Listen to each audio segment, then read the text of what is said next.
Booyah! We are back in business. Welcome back to another live edition of Wake 'em Up Wednesdays, the only real, unscripted, unfiltered truth and comedy podcast in the entire world. And I am your host, none other than Jake the Awake. Glad to be back, y'all. Glad to be back. And I got a great show for you guys tonight. So I hope you guys are ready to have some fun. Gonna be breaking down all the supposed chaos going on in Mexico. I don't know if you guys have heard the news, but allegedly Mexico's on fire. Puerto Vallarta has erupted into total chaos. At least that's the mainstream narrative. We're going to get to the bottom of that, and we might even bust a few shills upside their shill bag face / heads tonight. Yes, we're going to do all that and so much more. All right, so with that said, let's go ahead and get started by reading the pre-show super chats, which I always love to see. Let me make sure my watch page is on and popping, and we'll go ahead and get this party started.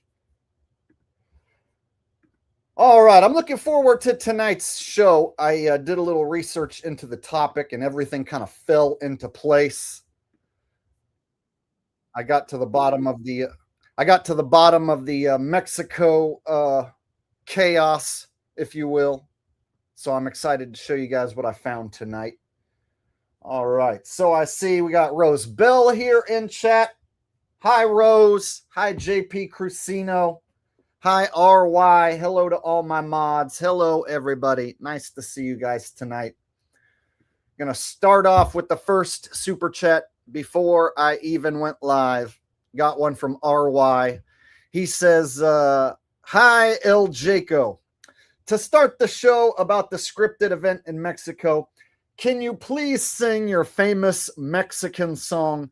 So glad you're covering this. Yes, for those of you who don't know, I sing a song that is basically every Mexican song rolled into one. Yes.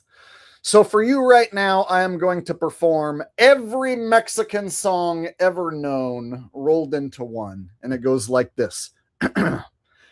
Rum pum pum rum pum pum pum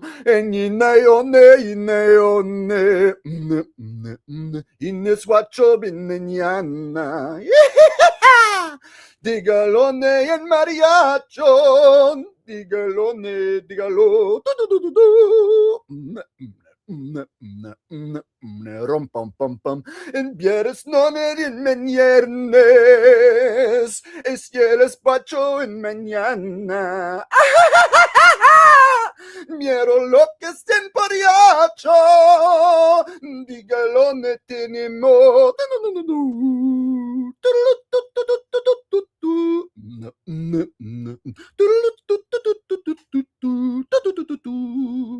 miércoles sin meriende en dígalone en mañana vieros noches en Pariana, los viernes en tu noche. There you go. Every Mexican song rolled into one. And I don't know how I pulled it off because I don't even speak Spanish. Yeah. I don't know if you noticed by the gibberish and mumbo jumbo that I just sang. I don't speak Spanish. But that is all the Mexican songs that I know rolled into one. There you go. And it fits what we're talking about tonight, since we're talking about Mexico. All right. RY coming in with another super chat. Back-to-back super chat says, I was wondering if you could please explain to us how a Middle Easterner listens to his jam. So whenever you walk into your corner store owned by your local Middle Eastern guy, right? We all know of that Middle Eastern guy store nearby. And when you go inside, the store owned by the Middle Eastern guy, there's that chance that he could be listening to his favorite music, which sounds something like this.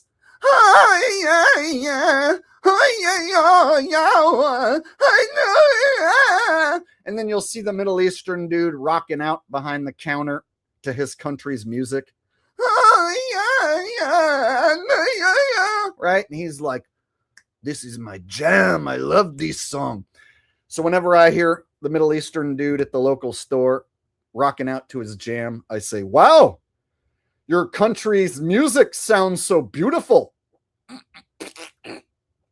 Right? And it's like we all have our own musical tastes. I like the sound of crazy guitar solos, right? Like if you play a really crunchy guitar solo, I'll be like, whoa! So it's like I geek out to guitar prowess and bass solos, right? Like I'll hear a guitar solo from like Eddie Van Halen from like 1981, and he'll be like, and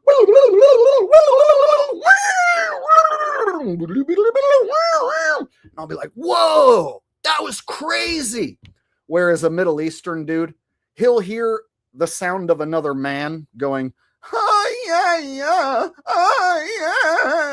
he'll be like, oh, that is so crazy. I love this part, right?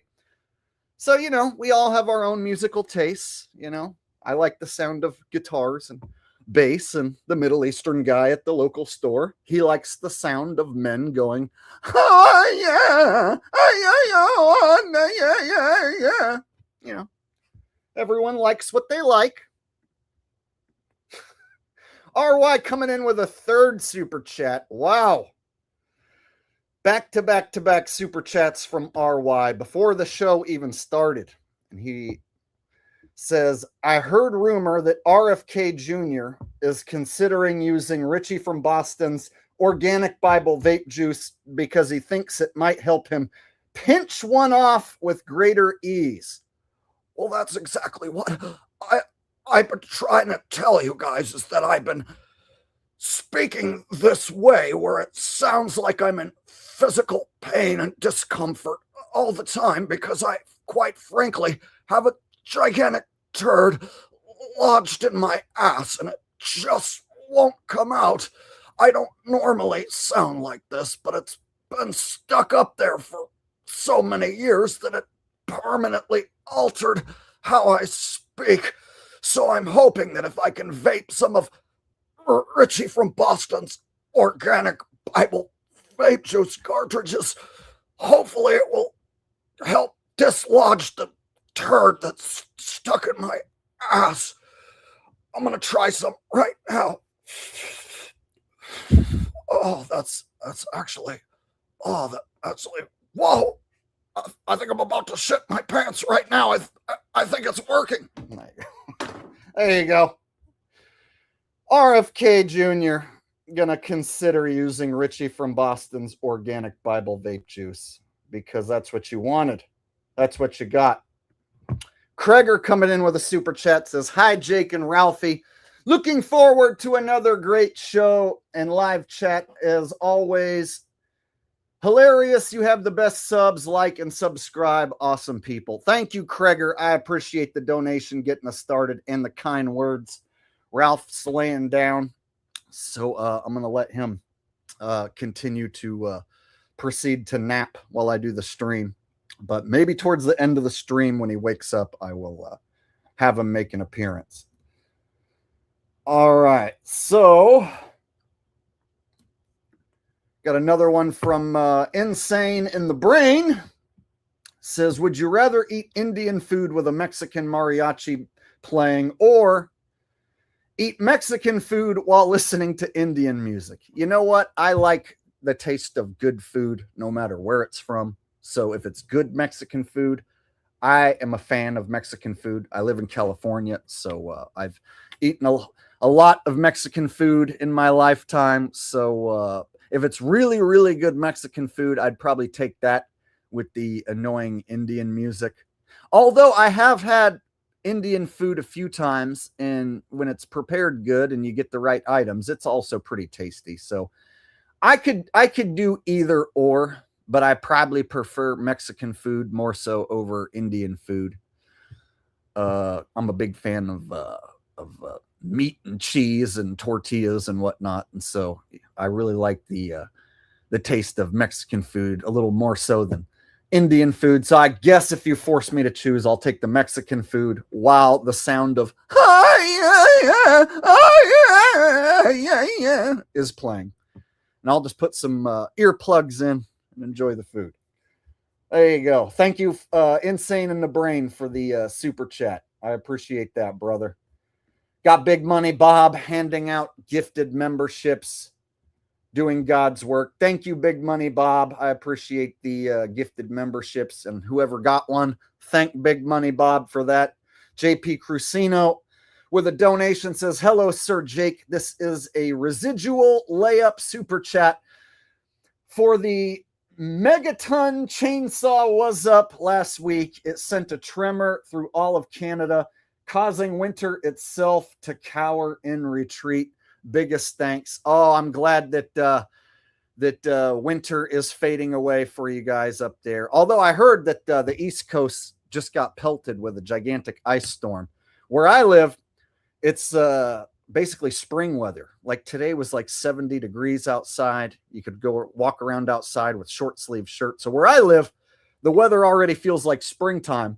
And then I saw the weather report in Phoenix, in Vegas. They're expecting 90-degree temperatures within a few days. So imagine at the end of February, you got one side of the country covered in ice and snow. And then you head over to Phoenix and it's 90 degrees and you can go swimming, right? Wear a tank top and sandals and shit, right? So it just kind of depends where you live in the country right now as to what kind of weather you're dealing with. Thank you very much, JP Crucino. I appreciate that. Glad that you enjoyed the Was Up from last week and that you enjoyed it so much that you decided to donate again. Awesome. Awesome times. All right. RY with his like fourth super chat of the night, and we just got started. He says, Jake, last week you did a hilarious impression of China gang talking trash about a Mexican gang. Can you please do that again? Our Chinese gang is very much more proficient than Mexican gang. We kill whoever you want, and we do it for less money, and we do a better job. We do it faster. We're more proficient. You want someone dead? You call us. We kill them for you. We get rid of the body. You don't have to worry about the body. You try to get the Mexican gang to do the same job. They charge more money. They do a worse job. And then you have to get rid of the body. And then the chance that the police catch you much higher. Police not catch us. Police catch the Mexican gang way more than they catch an Asian gang. Because the Asian gang is better at killing people and getting away with it. If you want somebody to get killed and you want it done the right way, then you call Asian gang. We Asian lady gang, we kill anyone you want. We do it for less than the Mexican gang. You want someone dead? You give us a call. We would get rid of him right away. There you go. There's the Chinese lady gang, right?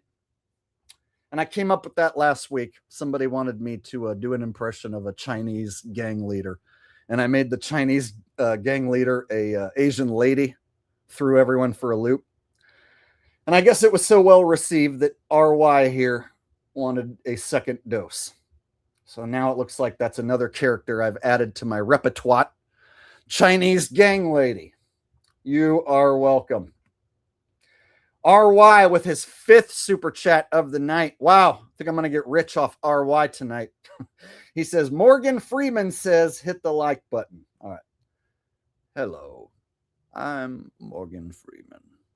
You, of course, have seen me in countless Hollywood blockbuster films. People say that they trust me. And if you trust me, you'll hit the thumbs up button right now.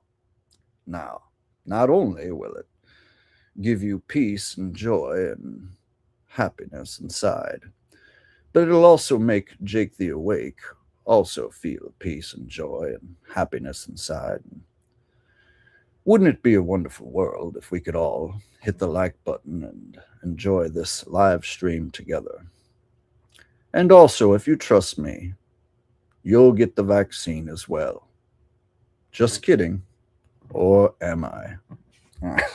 Yeah, there you go.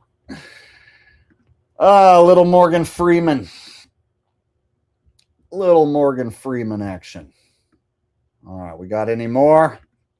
Looks like we do. Dcran4D says you have to give your take on the staged State of the Union address last night with Trump.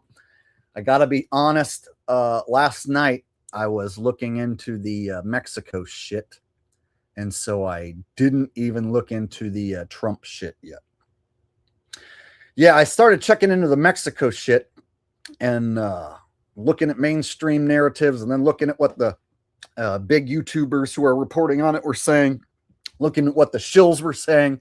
And then I listened to what some locals were saying. And so last night I got carried away researching the Mexico shit for the stream tonight that I totally skipped out on the State of the Union. But, you know, I've broke down stupid shit that Trump has said countless times. So tonight we'll give Trump a pass, and we'll talk about the supposed chaos in Mexico tonight. And then maybe next time I'll touch on what Trump said. Thank you, Dcran4D. So I would like to give you my thoughts on that, but I totally did not watch any of it.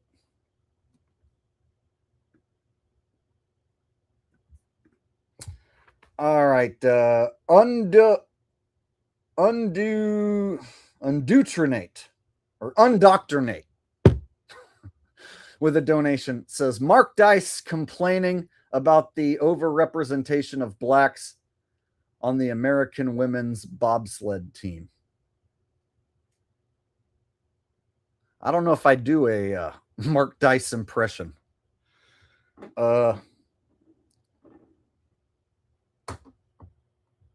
So there's an overrepresentation of blacks in the American women's bobsled team. And this is exactly why people aren't wanting to watch the Olympics, because the woke left is ruining everything. The woke left, they ruined Disney. Now they're ruining the Olympics. No longer is the Olympics the American tradition that it once was, with the woke left ruining everything. This is something that Trump's working hard to fix right now. And of course, I am hard at work licking Trump's taint as we speak, while he is working to correct the problem of overrepresentation of blacks on the American women's bobsled team. I don't know. I don't really do an impression of Mark Dice, so probably not the best impression, but there you go. I gave it a go. That's probably something he would say, right? And RY says, last one for a while. Can you please do an impression of Brian Young doing a WWE style promo for the showdown between Roseanne and Wanda Sykes? So as you know, the right versus left paradigm is a controlled government-run construct. And that's why you should definitely not pick a side between the showdown of Roseanne and Wanda Sykes. What they have is Roseanne representing the right wing, and then they have Wanda Sykes representing the left wing. But of course, if you pick a side in this supposed showdown, you're actually choosing one of the same wings of the same dirty bird. Now, I can tell you that this is a distraction from what's going on with the Epstein files. Right now, the right and the left are trying to distract you from the Epstein files, which are totally real. Hi, I'm Brian. I believe in the Epstein files. And I also believe that Alex Pretty and Renee Good were shot viciously by ICE agents. We need to stand up to tyranny. We need to fight back against the American government. So order my nutritional supplements so that you can be buff and strong like me. You can get 40% off down below. Thanks for watching. There you go. Little Brian for that ass. All right, I think we finally made it through all the super chats and we can officially get started. Let me make sure I got to all of them. Mark Dice, Freeman. All right, looks like we covered all the super chats, and I appreciate all the super chats before we even got the show started. Now, with that said, are you guys ready to dive into tonight's topic? I'm sure you've been itching to get started, so let's go ahead and do that. So I figured tonight we'll start with the mainstream narrative of what's going on in Mexico over the last few days. And then we'll see what some big YouTubers are saying. And then we'll see what the shills are saying. And then we'll see what some of the locals in Puerto Vallarta are saying. And we'll compare and contrast the stories from the different sources. And we're going to get to the bottom of this once and for all. And just as I say that, more super chats coming rolling in. One from Shine On You Crazy Danielle says, nailed it. Thank you, Danielle. I like that name. Shine On You Crazy Danielle. Don't believe I've ever got a super chat from you. I don't recognize the name, but thank you very much and welcome to the stream tonight. Much appreciated. And we got one from Nathaniel Arias, who I definitely recognize and who's a longtime supporter of the show. He says, the world script writers are hard at work. Distractions with Mexico take men's and women's gold aluminum neck pieces. Then this weather, gonna send another super chat about your last video. Really love it. Oh, thank you very much, Nathaniel Arias. Yeah, lots of people talking about the Olympics and the hockey game and shit. I didn't watch a single second of the United States and Canada hockey game, and I haven't watched a single second of any of the Olympics. And so, yeah, last night I spent a few hours researching this topic that we're going to talk about tonight. And then earlier today, I researched some more so I could get all my video clips lined up and get a good show set up for you guys. So I haven't really looked at anything over the last couple days other than this shit in Mexico. So that's mainly what we're going to focus on tonight. And since I did my research and my due diligence, I'm pretty confident we're going to go ahead and bust the mainstream's bullshit narrative. Believe it or not, guys, spoiler alert, the mainstream news is over sensationalizing shit, if you can believe that. All right, so we'll start with the mainstream shit. And then we'll work our way into what the locals are saying. So this first news clip, it'll tell us about the supposed cartel kingpin that was killed. So supposedly what set off all this chaos in Mexico was a drug lord, a cartel leader known as El Mencho was killed. And then the cartel supposedly in protest decided to set some vehicles and some buildings on fire. And thus Mexico has erupted into chaos. At least that's the story they're telling. The violence has erupted across Mexico following the killing of the country's most wanted drug leader, known as El Mencho, in a military operation on Sunday. You can see smoke billowing into the sky there in this resort town on Mexico's Pacific coast. Whoa, almost missed a key piece of information there. Drug leader, known as El Mencho, in a military operation on Sunday. In a military operation on Sunday. You can see smoke billowing into the sky there in this resort town on Mexico's Pacific coast. In a military operation on Sunday, you can see smoke billowing into the sky. Okay, so he just told us it's a military operation, as in psychological operation. A witness says fires are ongoing and smell like burning rubber. Officials say suspected members of organized crime groups unleashed the wave of violence after the death of El Mencho. He was a former police officer who was one of the world's most wanted traffickers. Wait a minute. You're telling me the drug cartel leader, El Mencho, is a former police officer? Can you control the opposition any harder, bro? Okay, first off, if you're going to name a guy El Mencho and then refer to him on television as a drug cartel kingpin, I'm already going to think that he's probably some government planted, made up character of sorts. But if you're going to go ahead and tell me he's a former police officer, I'd have to be pretty stupid to think that this guy has no ties back to law enforcement or the government anymore, right?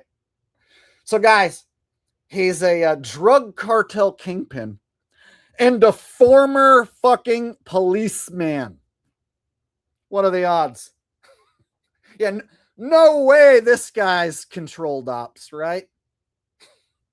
No way this is a made-up character. He led the powerful Jalisco New Generation Cartel, or the CJNG. CNN's Valeria Leon has more details for us. Fire, smoke, and chaos across several Mexican states. Cities brought to a standstill as criminal groups retaliate after Mexico's most wanted drug leader died. Okay, so the story is the cartel is upset that their drug leader was killed, so they're torching cars and blocking streets in Puerto Vallarta, which is a tourist town.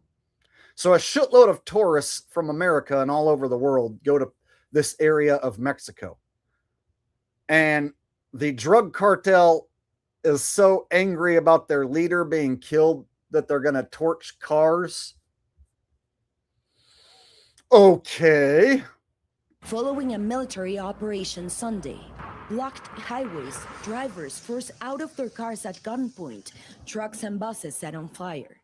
Whoa, I see the burned vehicles, but I don't see anyone getting forced out of their car at gunpoint. A standstill as criminal groups retaliate after Mexico's most wanted drug leader died following a military operation Sunday. Blocked highways, drivers forced out of their cars at gunpoint. Yeah, maybe you should have footage of these drivers being forced out of their cars at gunpoint. You have plenty of footage of burnt cars, burning cars, but you're not showing us the footage of people being abducted from their cars and forced out of their vehicles at gunpoint. Trucks and buses set on fire. Nemesio Oseguera Cervantes, a former police officer known to most as El Mencho, was the leader of the Jalisco New Generation cartel, wounded during a Mexican military operation and later died while being transported to Mexico City. The U.S. played a role in Sunday's operation, according to U.S. defense officials, though it's unclear to what extent. As fear spread, many Mexicans spoke out calling for an end to the violence. Okay, so right away, guys, we see burnt vehicles, and then they're going to go on to show us that some OXXO markets were burned, and OXXO is like what appears to be a 7-Eleven of Mexico.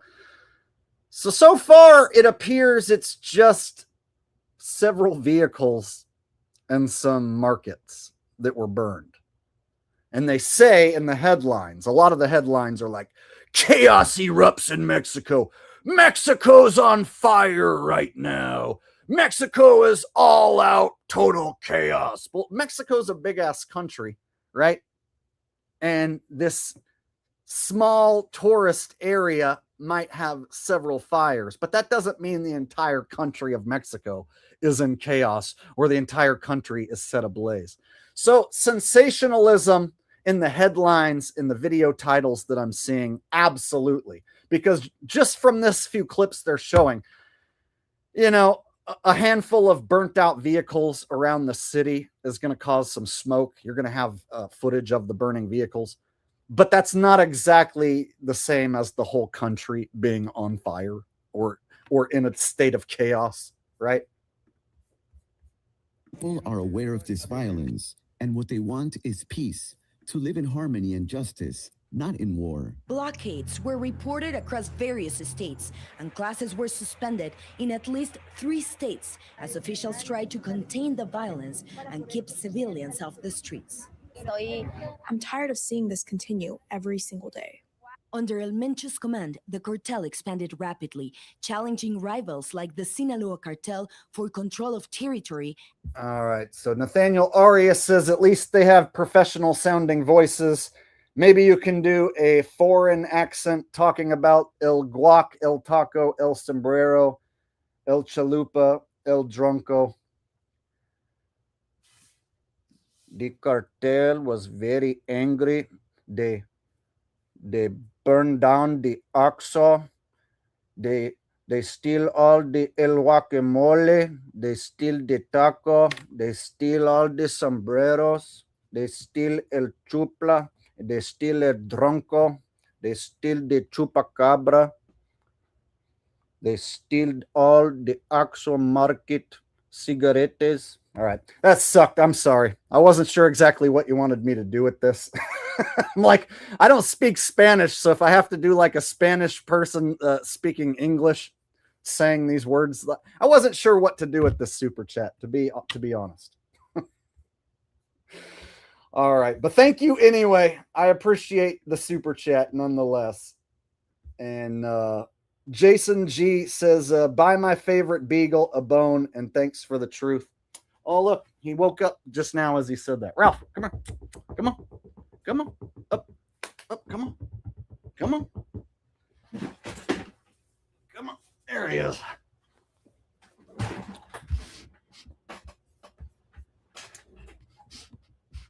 There's Ralph. Hi, Ralph. Jason bought you a bone with his super chat. He's happy. I told him about the bone that he's going to get because of your super chat. He seems very pleased. You're going to get a bone, Ralph, because Jason sent the super chat. You're going to get a bone in the future, Ralph. There you go. You saw his live reaction. All right. Let me get back on track before I lose my spot.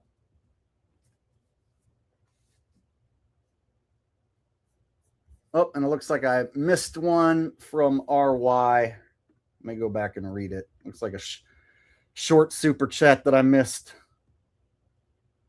from RY. Says, we're the media. Why would we lie to you?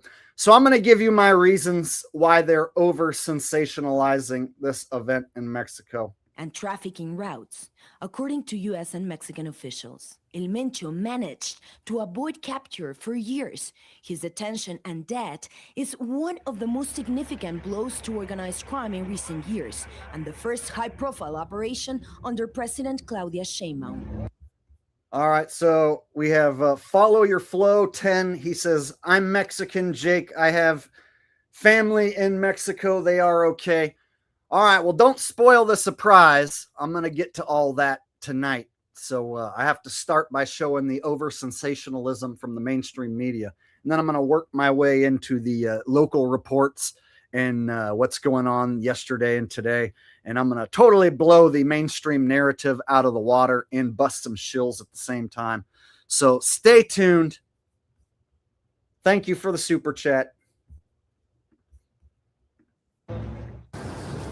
The fall of El Mencho may mark a major security milestone, but with tourism, foreign investment, and security for the 2026 World Cup at stake, the world is watching how Mexico handles what comes next.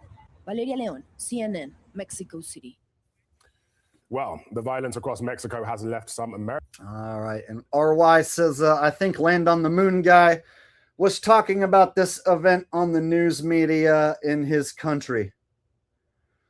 So we were very much scared when we heard the news that Mexico has erupted into chaos because me and Shabir, we were planning on going to Puerto Vallarta. But then when we hear this news, we immediately cancel our hotel reservations and we cancel our flight and we get our full refund. This is, of course, not what we wanted to hear. We wanted to go on vacation. Me and Shabir had planned to go to Mexico and we planned to walk the streets of Puerto Vallarta. But now we will not be going because there apparently is a chaos and a fire erupting because of the cartel leader that was killed, El Mencho. I will not mention anything more because there is still information yet to be uncovered, my friend. There you go. Land on the Moon guy, right? That's probably what he says about that. Now that the 49er season is over, I planned on going on vacation to Puerto Vallarta, but I will not be going now, and I will not ever be going down south of the border because shit is very crazy down there. They're forcing people out of their car at gunpoint. They're setting the car on fire in the middle of the street. There is nothing but a total chaos. I will not participate in a country that allows this sort of chaos to happen. There you go. Land on the moon guy. That's what he would say about this event. Of course. All right. American tourists who have been asked to remain indoors, stranded. Travis Dejanay from Los Angeles is stuck in Puerto Vallarta and joins us now. Travis, thank you so much for being with us. We are so sorry that you and, of course, the locals are going through all of this. Safe haven, a bit of a paradise. So it is jarring to have that contrast, and especially when you see some of the visuals, some of the sites that actually do look like a war zone in a place that has been celebrated as such a paradise. It has been, of course, very jarring. All right, so they call it a war zone, but really it's just like a few scattered fires, right? So it's not like the whole city of Puerto Vallarta is being burnt down, one property after the other, right? It's not like there's people being mowed down in the streets. Really, it's just some cars being set ablaze. Let's go ahead and move on to the next video. I got several short videos to show you guys. So we'll move along to the next mainstream news report.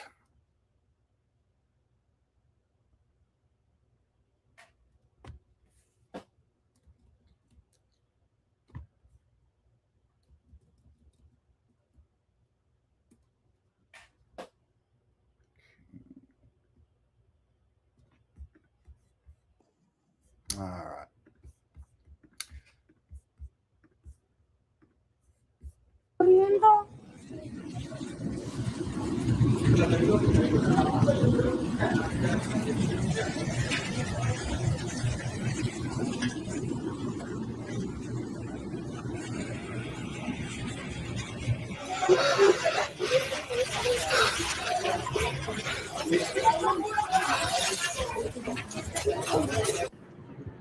Okay, so if buses get set on fire, then people inside this building have to crouch down.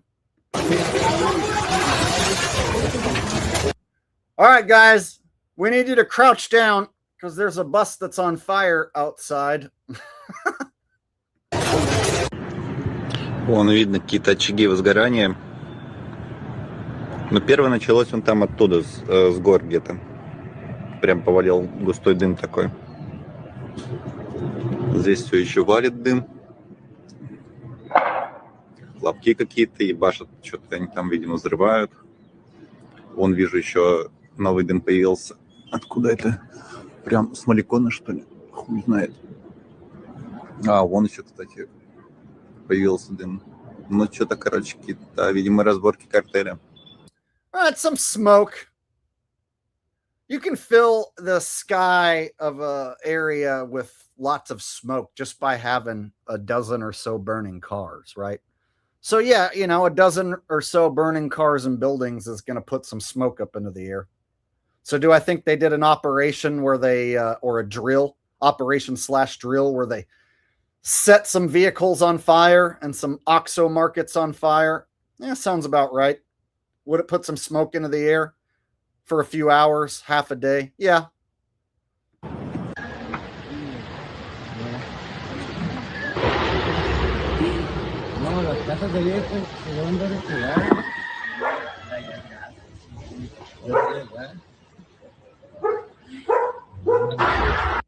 I mean, people are saying this could be AI, and of course it could be. We got more low quality footage, but I mean, even if they did set, 12 fires, if they like strategically put cars in the road and set fire for this drill, right? So that they could get this footage and then show it to the rest of the world and over sensationalize it. Really, then that means all they did was just strategically set some abandoned vehicles on fire.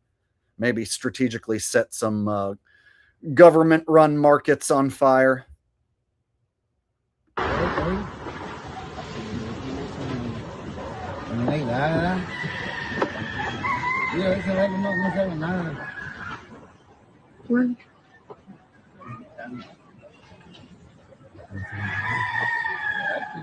Блин, похоже, они тут бои ведут. Вот сейчас здесь вот появился еще один этот. Elmo was gonna go to Mexico for vacation, but Elmo is not gonna go now because Elmo saw on the news that Mexico has erupted into pure chaos. Elmo got scared and Elmo canceled his flight. Elmo canceled his resort reservations. Elmo will not be going to Mexico now or ever. In fact, Elmo's gonna go to Key West, Florida instead because it's way safer than going to Mexico. Elmo just told Big Bird the same thing, and Big Bird was shocked to hear the news. Elmo's heading over to Grover's house to tell him the same thing.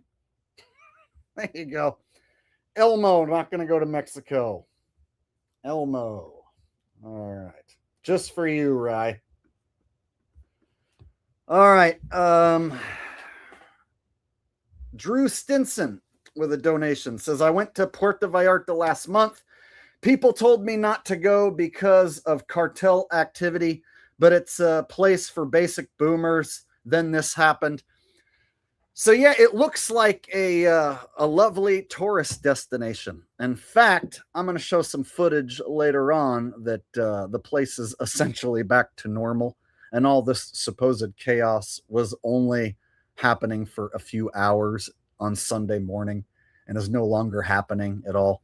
So I don't want to spoil it, but yeah, everything's back to normal. And all the burning shit was only happening on Sunday morning for a few hours, and then it was over. But the news has people believing that Mexico is still on fire and still in a state of chaos. Yeah. Thanks for the donation. I appreciate it. Вот, хлопки постоянно идут. То есть, не знаю, надолго ли они тут собрались это все делать.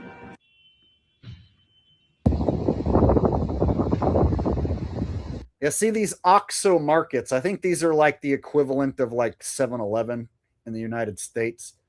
So some of these were burned, and then vehicles.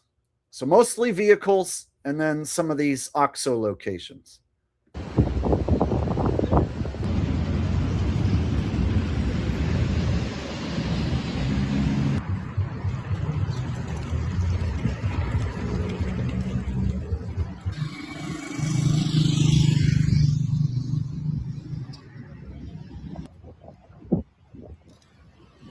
All right, so there's some shots from the New York Post. Kreger says they call him El Muncho because he loves the ladies. Just sounds like a controlled opposition name, El Mencho, drug cartel leader. And then the fact that he's a former police officer pretty much seals the deal. He's controlled ops, made up character. All right. RY says, Jake, your earlier impression of the Mexican reporter was actually super funny. They took the sombreros, etc. You need to remember that one. Okay, well, I'm glad you enjoyed it. I kind of pulled it out of my ass and wasn't real impressed with my own impression. But if you enjoyed it, well, then I guess it doesn't matter what I think. Thank you for the donations tonight, RY. I appreciate the multiple super chats, buddy. All right, let's get on to the next video.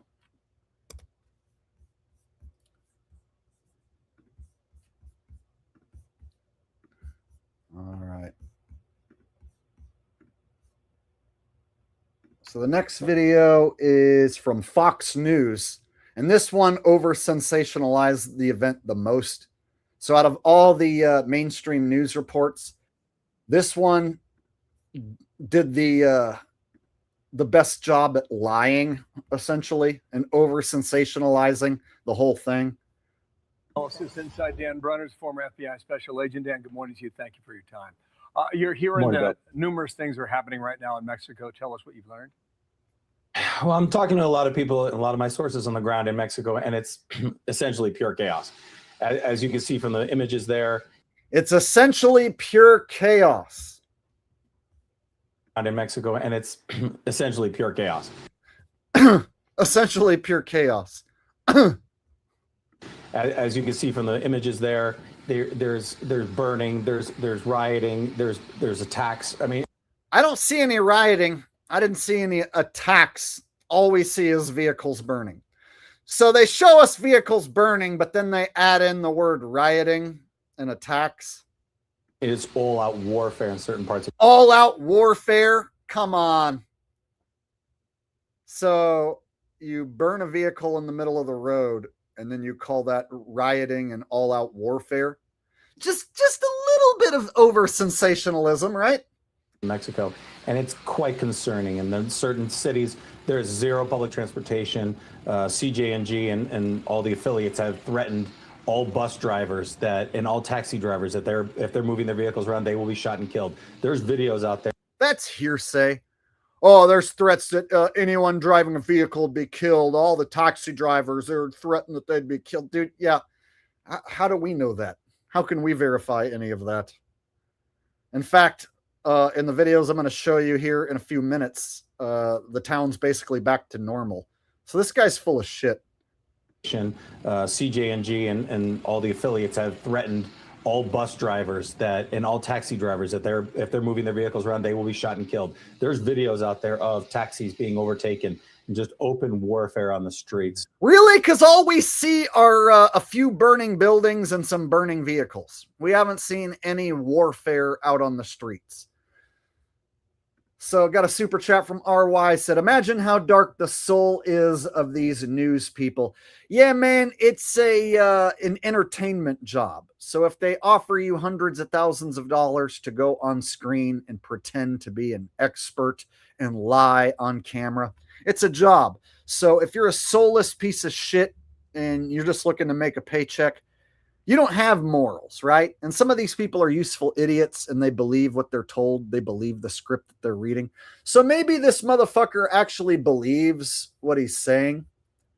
Furthermore, watch, if you guys want to really laugh, let me show you the title. Pure chaos. Expert warns Mexico on brink of civil war after violence erupts. I mean, could you over sensationalize this anymore? You show us some burning vehicles on screen and then you say pure chaos. Expert warns. Oh, this guy's an expert, you guys. He's an expert. They brought in this fucking expert here. He has his credentials in Mexican chaos. This guy went to college and got a master's degree in Mexican chaos studies. So he's definitely a qualified expert who's here to warn all of us normies about how Mexico's on the brink of civil war after violence. Oh, it's a civil war, apparently. On the brink of all-out warfare because of El Mencho getting killed. Glad they brought in this expert.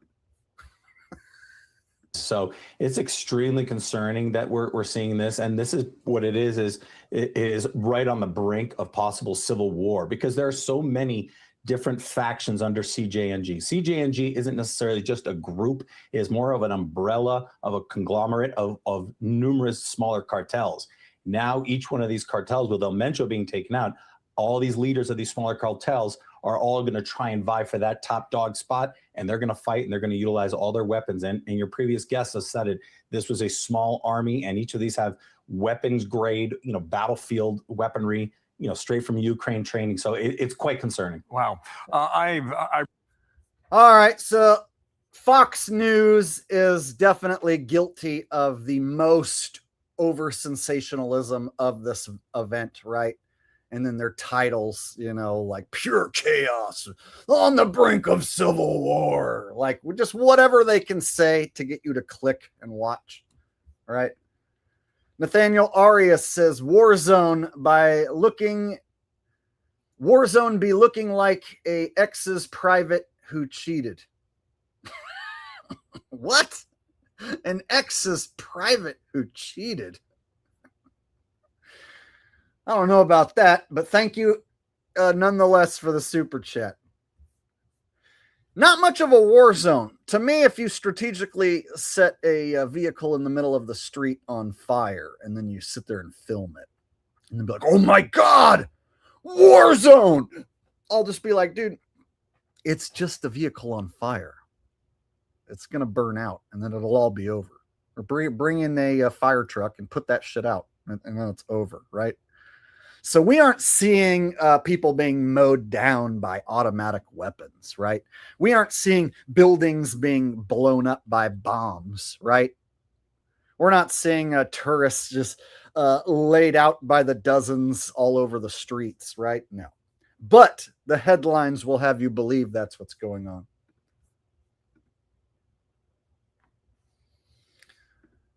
All right, let me get to the next video. The next one appears to have some special effects, like some fireworks coming out of the cars and stuff. So it's almost like they can't just show a regular burning car. They got to like add some fireworks to it. Here it is. All right, you guys tell me what you think about this one.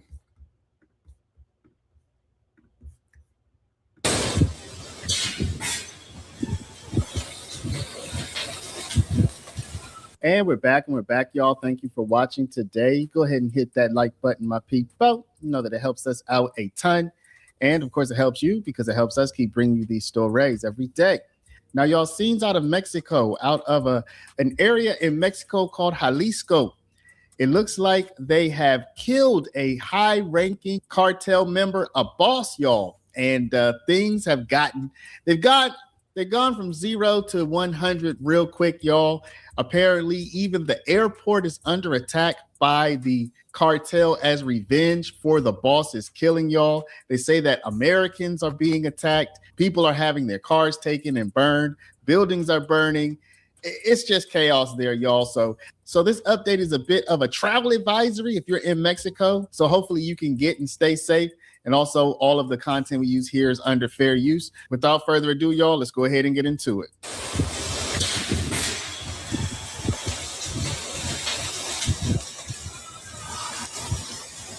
Okay, that just looked like fireworks to me.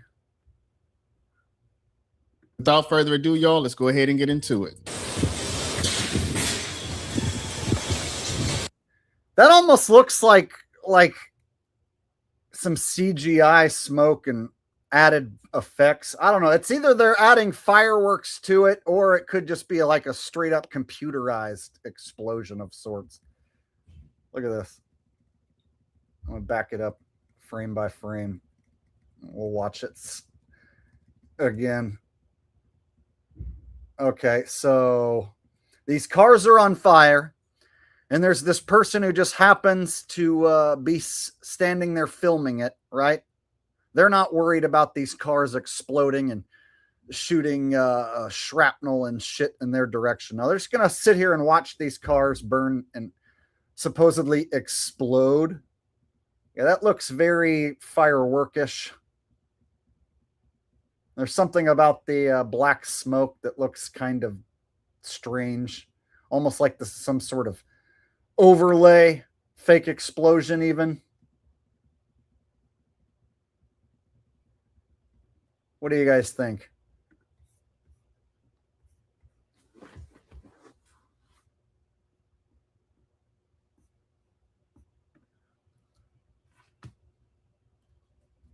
Potentially AI.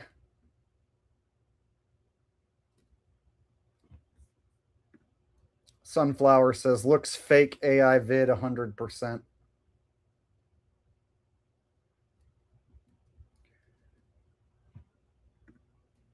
Seer says, Stephen Hawking in space talking to Russell Brand in space with Brand interpreting, please. Oh, Jesus. Let's see if I can pull this off real quick here. All right, let me get this video out of the way. Whoop.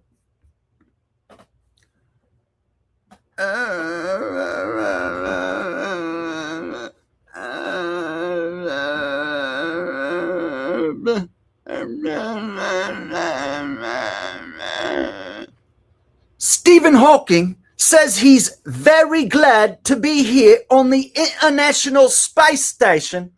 We're currently floating around together in collaboration here on the International Space Station, where we are performing some exciting technological experiments on board of this magnificent spacecraft. Right now, we are huddling high above the globe Earth, and I'm going to stare out the window right now and tell you exactly what I see. Right now, I've got a beautiful view of Mexico, but unfortunately, it's on fire right now. Luckily, we're up here floating around, enjoying ourselves, while Mexico is imploding and erupting in total and pure chaos.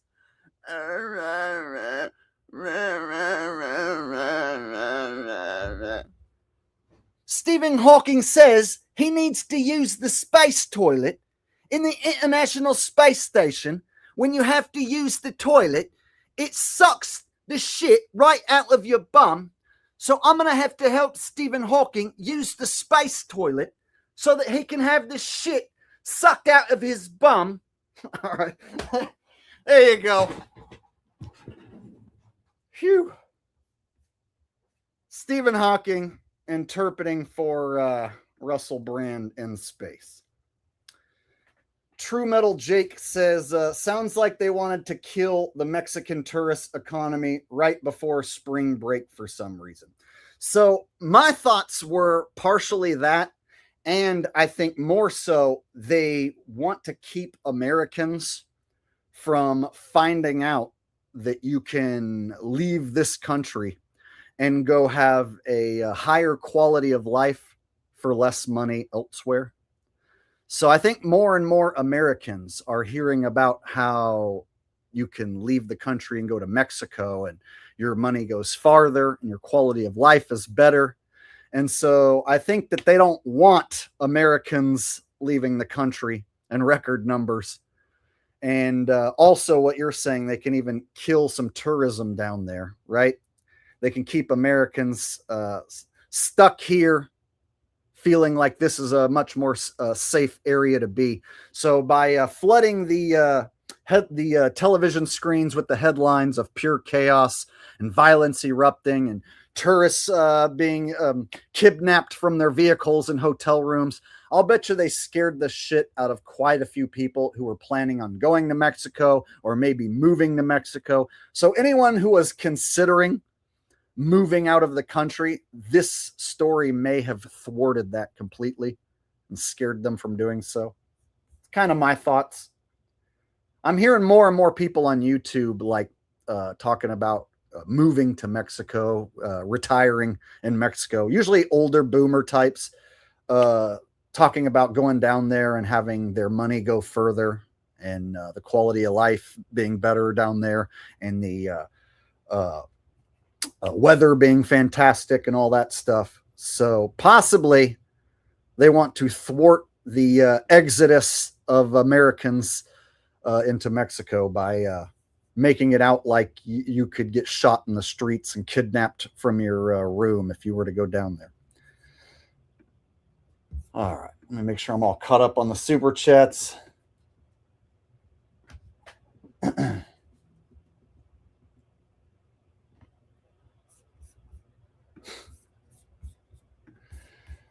Wow, it's like a bunch of impression requests coming in. One from RY said, Fox News brings on Roseanne as a correspondent. Greetings, hello, and thank you for having me on. You know, like, all these freaking commies trying to ruin this country. And you know, I've heard that if you go to Mexico, that like things are better down there. But this just proves that things in Mexico are even worse than here in the United States. Got people getting fucking shot out in the streets, bombs going off, and cars blowing up and shit. I was thinking about going down there, you know, like me and Richie were planning on doing our honeymoon down there in Puerto Vallarta, but we're going to cancel our reservations. We're thinking of maybe going somewhere else like Lake Titicaca. Lake Titicaca? What? All right, there's a little Roseanne as a Fox News correspondent.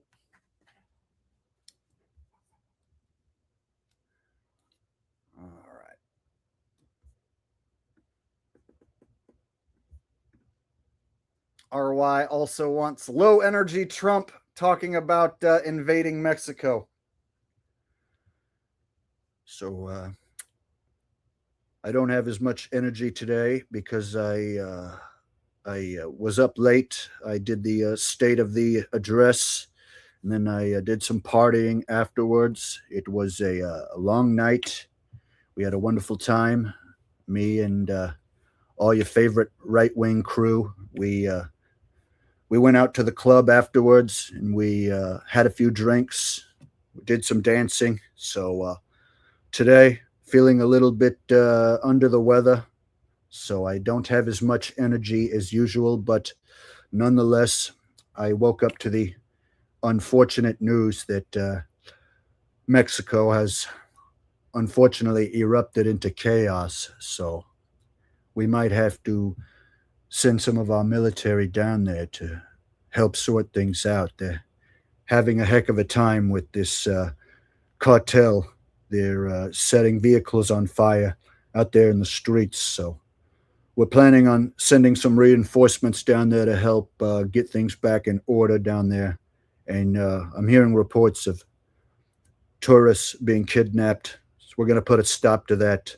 We're going to send some reinforcements down there immediately. There you go. All right, I think I'm caught up. We can get back on track. I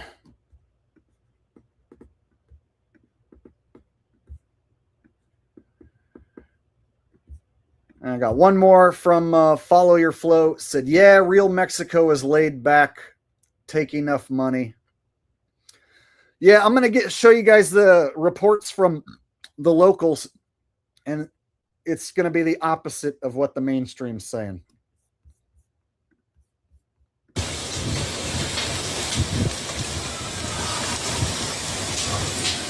So everybody is being told to leave the area right now. Here on the beach, the tiki bar is being cleared out. All of these things are being cleared out. It's being roped off right now. They're asking that everybody vacate the area and leave immediately. You can see the smoke. I don't know if you can, the smoke. All right. So this one got 914,000 views. And it's the title is They Invaded the Airport. Mexico explodes as cartel leader killed. Everything on fire. Everything, you guys. Right? The whole country of Mexico. Every palm tree. Every single building. Every person. Everything. Just all on fire. According to this video. All right. Oh, yeah. I found this video of some supposed cartel members supposedly shooting a building. It's pretty ridiculous.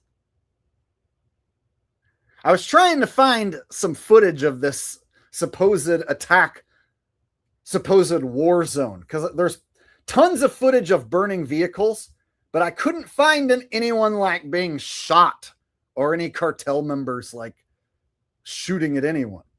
But I did find this. Warning! Distressing content. Hay que hacerlo más para adelante para pegarle. Hay que darle más para adelante para pegarle. Mira. Esa es la reja. Esa. Tanto las motos. ¡Ánimo! Dale.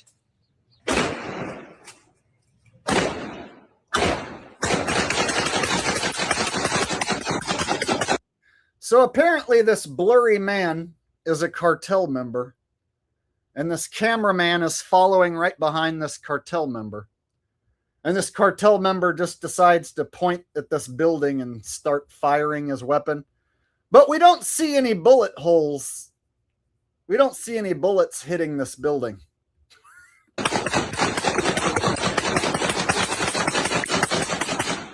Oh, we do see a little bit of, we do see some smoke.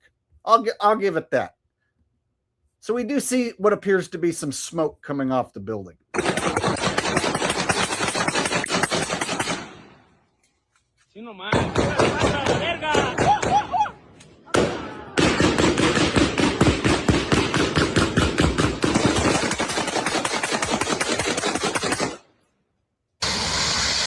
I don't know. What do you guys think? Is this video of war out in the streets? Esa, tanto las motos. ¡Ánimo! Dale.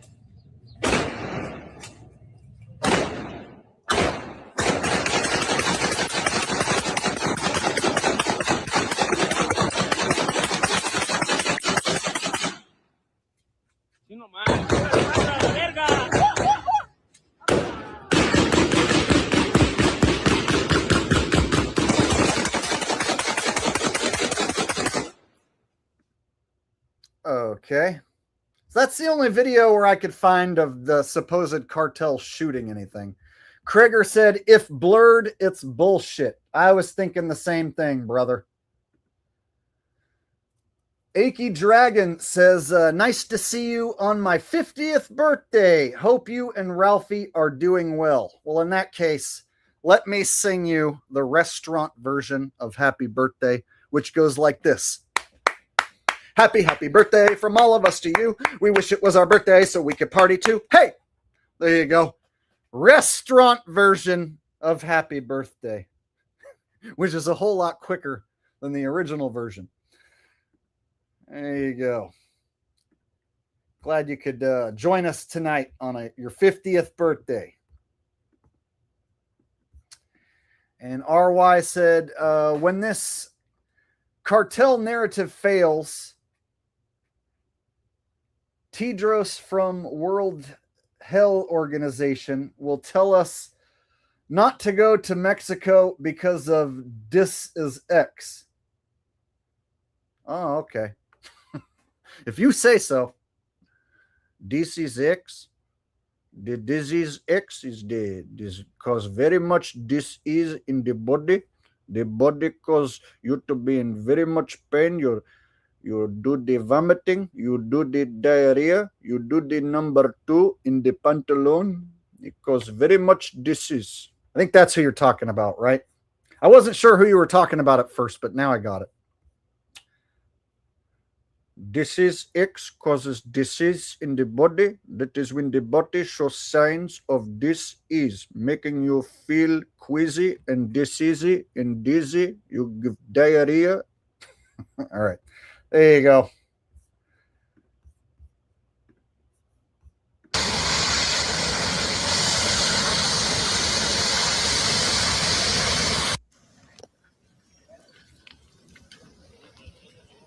Crazy. This one's like super quiet. It's like nothing but quiet peacefulness and then a bus burning. Listen, you don't hear people screaming. You don't hear gunshots. You just hear nothing but burning.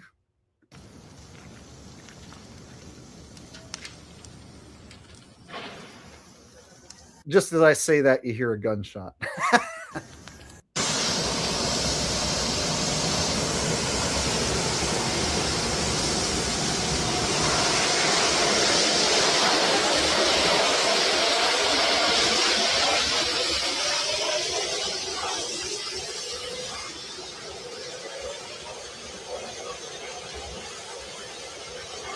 So there's no shortage of footage of burning vehicles. I found plenty of footage of burning vehicles. All right. So next I'm going to show you what the big YouTubers are posting. So I noticed all the run-of-the-mill YouTubers with lots of subscribers, they all are repeating the mainstream narrative. They're parroting what the news is saying, basically, and they're running with the same sort of clickbait headlines about how Mexico's on fire. So I'll show you an example of like one of these big YouTubers with a big subscriber base, the type of title that they post, the type of shit that they're saying. And then we'll move on to what the shills are saying. All right.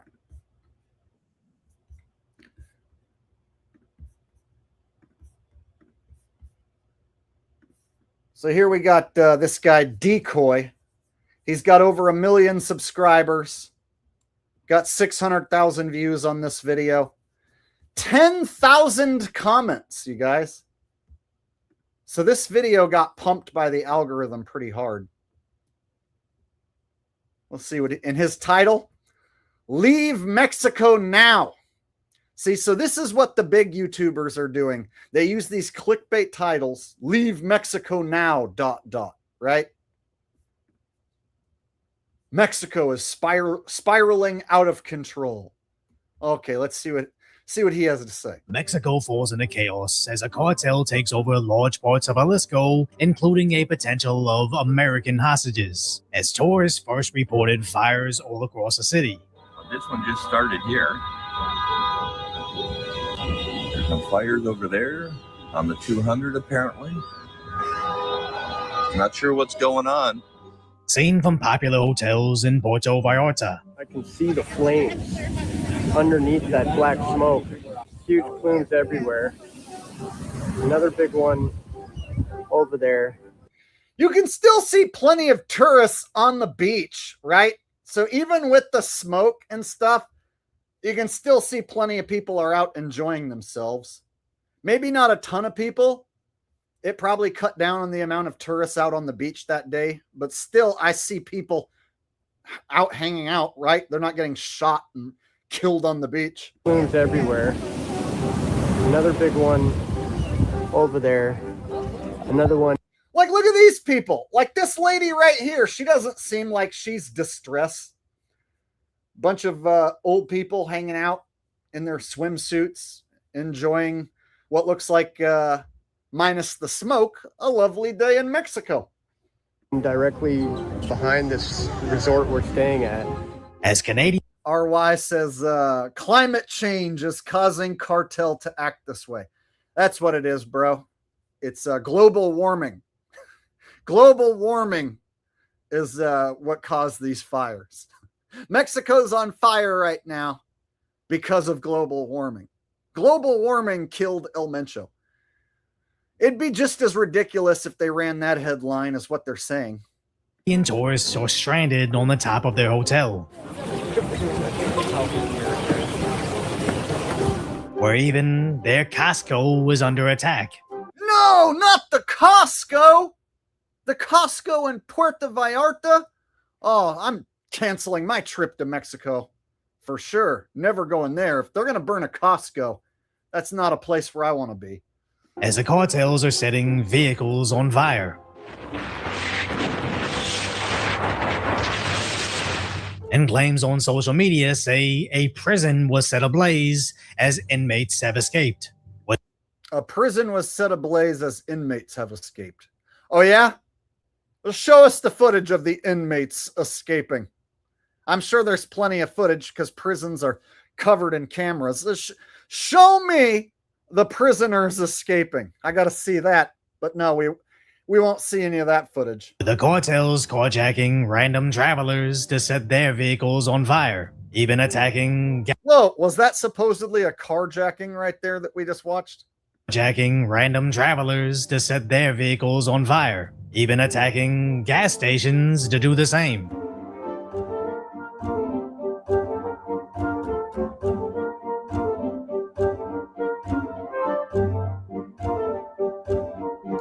So they set a gas station on fire because they're upset that El Mencho was killed.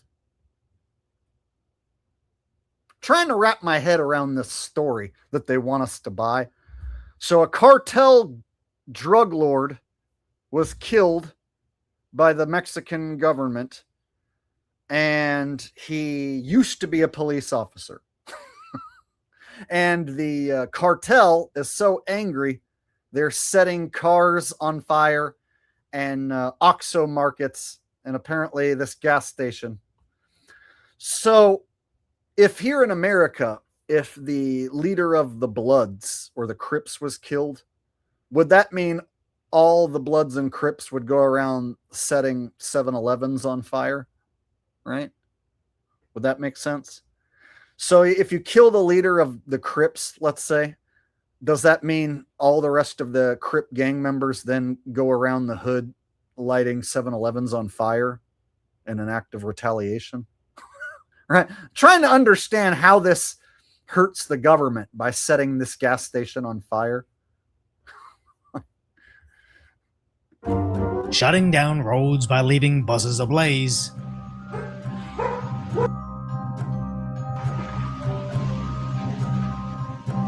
Even stopping semis to also set them on fire. And even scooters still inside stores are getting torched as well. And even scooters still inside stores are being torched as well. People are getting carjacked and set on fire. I, of course, have an accent that doesn't sound like the Asian face that I have. So you see my Asian face, you probably think I sound a certain way, but I don't. I sound like this. I'm going to tell you all about how Mexico is erupting into violence and chaos. You might think because I'm Asian, I'm supposed to sound like this and say ching chong ding dong, but that is not true. You're actually being racist. That is very stereotypical thinking. This is how I sound. There's nothing weird about my accent. This is how Asian people sound when they are educated. Going to war with the cartels right in the streets, as it really looks like there's a civil war going on in Mexico, and sadly, civilians are getting caught in the middle, where even hospitals don't know whether to evacuate or to shelter in place.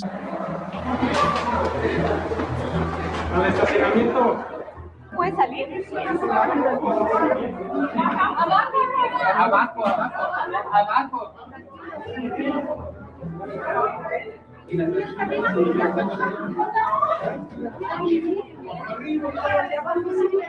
But as some people... Yeah, the cartel's upset about the Epstein files. RY with a donation. Yeah, man, this is a distraction from the Epstein files. A lot of crazy stuff went on Jeffrey Epstein's island, so they're trying to distract you with chaos in Mexico. The drug cartels set these vehicles ablaze because they don't want you to find out about all the evil atrocities on Epstein's island. All right, got a super chat from Henrik 4794. No message attached, but just a super chat. Thank you very much. And Big Money Bob is being super generous and is handing out a ton of gifted memberships. And so is Henrik. Looks like Henrik gifted out 20 memberships. So if you get a membership from Big Money Bob or Henrik, thank them for gifting the memberships. I appreciate that, guys. Awesome. Thank you very much for the support. And I got a lot more to break down for you. We still haven't got to the locals report of what's really happening. So stick around. Attempt to escape. The airports are getting shut down as well, as some scramble to get inside. Everywhere looks like pure chaos.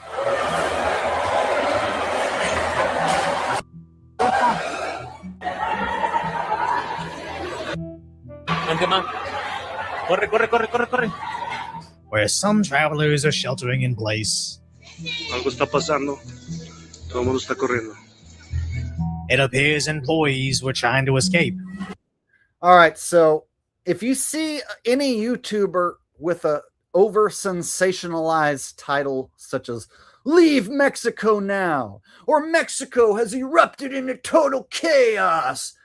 Blah, blah, blah, Mexico. Blah. Right? Then you know they're either a shill lying on behalf of the mainstream media, or they are a useful idiot trying to clickbait people into watching their video where they parrot the same narrative as the mainstream.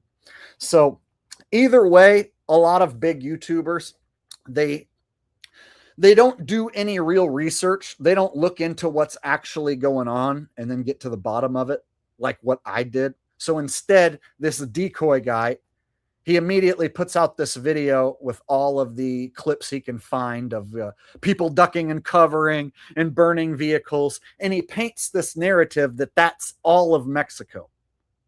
Leave Mexico now because all this bad stuff is happening. But he didn't take the time to watch any reports from any of the locals or find out the next day, 2 days later, if things have returned back to normal. No. And I'm sure he's not going to make a video going, I was a moron. I thought that people should leave Mexico and that there was nothing but chaos. But I was totally wrong. And I'm sorry about that. I'm going to take the video down because I totally got this one wrong. No, he's not going to make a video telling you that he was fucking wrong. But guess what? He's fucking wrong.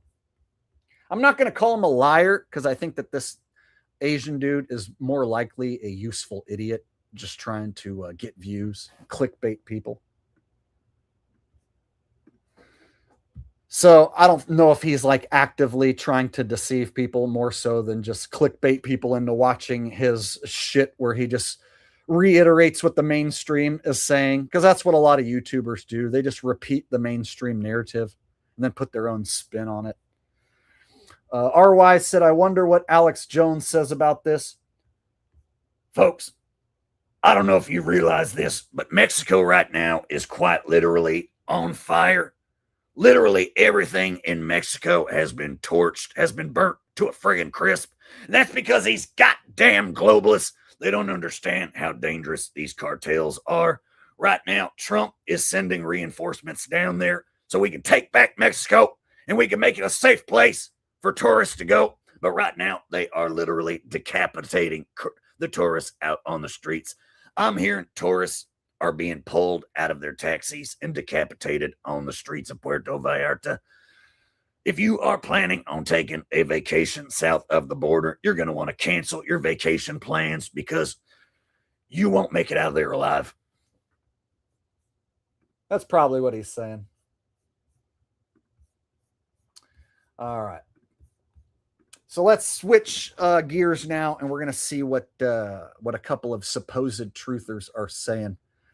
And this is the portion of the stream where I'm going to do a little bit of shill busting, because there's some channels out there that people think of as truthers. Might put these guys in the same category with me, but they don't belong in the same category with me because they're fucking shills. So I'm about to bust some shill balls right now. So I haven't watched this guy in years, but I recently watched this video from Dollar Vigilante, Jeff Berwick. So years ago, I watched this guy a little bit, and I came to the conclusion that he's a fucking crypto hawking shill, and stopped watching him. So I haven't seen this guy in years. But him and Max Egan both came across my feed. Both Dollar Vigilante, Jeff Berwick, and Max Egan were both in Puerto Vallarta when this happened, and they both report the same thing. Live report from Puerto Vallarta as city descends into chaos. So let's do what Jeff has to say. And anybody who's a Jeff fan, I hate to break it to you, he's about to parrot the mainstream narrative. Here we are in Puerto Vallarta, Sunday, February 22nd. It's about 12:45 p.m., just so you know, because things are happening here fast. As much of the town has been lit on fire after reports that the Mexican government has or is about to kidnap one of the top cartel leaders, which of course Donald Trump and the U.S. government, Howard Butnick, and all these people have been talking about how they need to attack the cartels in Mexico. So the first thing he says is that it's Mexico's on fire. Much of the buildings are on fire. Sunday, February 22nd. It's about 12:45 p.m., just so you know, because things are happening here fast. As much of the town has been lit on fire. Fire, fire, yeah. Puerto Vallarta's been lit on fire. Fire, fire, fire, fire, fire, fire, fire, fire, fire, fire. Fire, ooh, fire. Settle down, Beavis. You're going to get us kicked off MTV again. Huh, sorry about that. It's just that, like, I like fire because it, like, it like burns stuff and it's like hot and it's like bright. There's something about fire that, like, I don't know. It's like, I love the destruction. I love the chaos. I love fire. I love fire. And I am the great Cornholio. Give me fire for my bunghole. My bunghole wants teepee. My bunghole is on fire. There you go. Had to break out into a little bit of Beavis there. All right. After reports that the Mexican government has or is about to kidnap one of the top cartel leaders, which, of course, Donald Trump and the U.S. government, Howard Butnick, and all these people have been talking about how they need to attack the cartels in Mexico. And when they said that, and not to mention the Jewish president, and when they said that, I said, I'm pretty sure I said this on video, that I wouldn't be surprised if they kick it off when we have an Acapulco in Puerto Vallarta. Yeah, it just so happens that this event in Mexico takes place while Jeff Berwick and Max Egan are hanging out down there doing their fucking crypto event. So he brings it up as if they planned this event to thwart him specifically. What a fucking shill. I'm gonna break this down more so in a minute. I'm gonna show you him and Max Egan are both hanging out, and they both make the claim that people are being shot outside and that there's bombs going off. Nathaniel Aria said that first dude sounds AI-ish as hell. When she said shelter in place, I swear it said shills in place. Keep on exposing these worthless channels. Well, I'm going to expose the shit out of Jeff Berwick and the Crow's House guy, Max Egan. These two fucking shills are both going to parrot the mainstream narrative that Mexico's in chaos, and I'm going to destroy that narrative. Thank you for the super chat. I appreciate it. And drum roll, please. And Max Egan's even out doing a walk and talk in the streets while cars are blowing up all around. Hey, folks, we're in Puerto Vallarta having a bit of a holiday. As you can see, there is a major cartel war going on here. We've got bombs going off. The local OXXO is on fire. There's a few people there look like they're trying to get in. Okay, it sounds like some fake gunshot noises, and Max Egan is speaking here, and he says that there's bombs going off. Is that what he said? Bombs? And Max Egan's even out doing a walk and talk in the streets while cars are blowing up all around. Hey, folks, we're in Puerto Vallarta having a bit of a holiday. As you can see, there is a major cartel war going on here. I don't see any major cartel war going on. We've got bombs going off. The local OXXO is on fire. There's a few bombs going off. So now it's not just cars on fire, but supposedly bombs going off. People there look like they're trying to get in. A few gunshots. So he's out reporting on the streets where supposedly bombs are going off and gunshots. And this is happening over the entire length of Puerto Vallarta, folks. It's pretty crazy. Like, there's a cartel guy down there wandering. And it's going on over the entire length of Puerto Vallarta. It's pretty crazy. Okay, Max, are you going to fucking totally out yourself as a shill right now? Because that's pretty much what you just did. By saying that and parroting what the mainstream media is pushing, Max Egan just literally proved he's a fucking shill. Across the road. But there's still people. You look, there's a tourist up there just walking down the street. It's pretty nuts. Whoa, shotgun. Whoa, shotgun. Oh, so he can tell by the sound that was a shotgun. It's all action in Puerto Vallarta today, my friends. All action. Pretty crazy shit. But, yeah, it's all action. Pretty crazy shit, but, yeah, it's all action.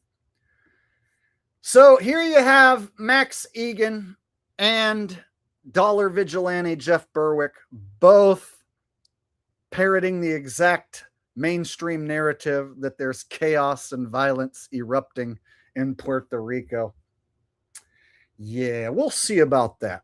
I got a few videos that are going to blow that stupid narrative out of the water. We'll see what people think about Max Egan and Dollar Vigilante after what I show coming up. RY says, that's not a joke. There is a video of Jason Brashears interviewing Max Egan. When I saw this, I lost all faith. The Max is not a shill.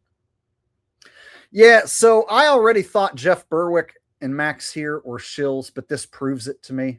The way that they just happen to be in Puerto Vallarta when this is happening. And then this whole like, oh, I'm going to go walk around outside while there's supposed gunshots.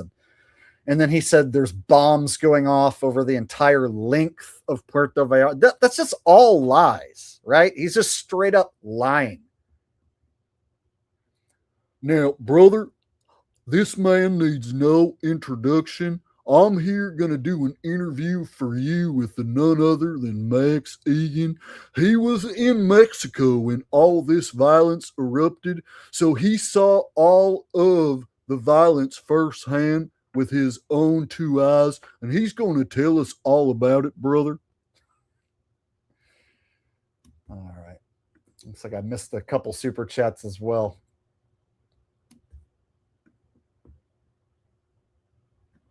RY wants me to do Hank Hill has a strong opinion on this event.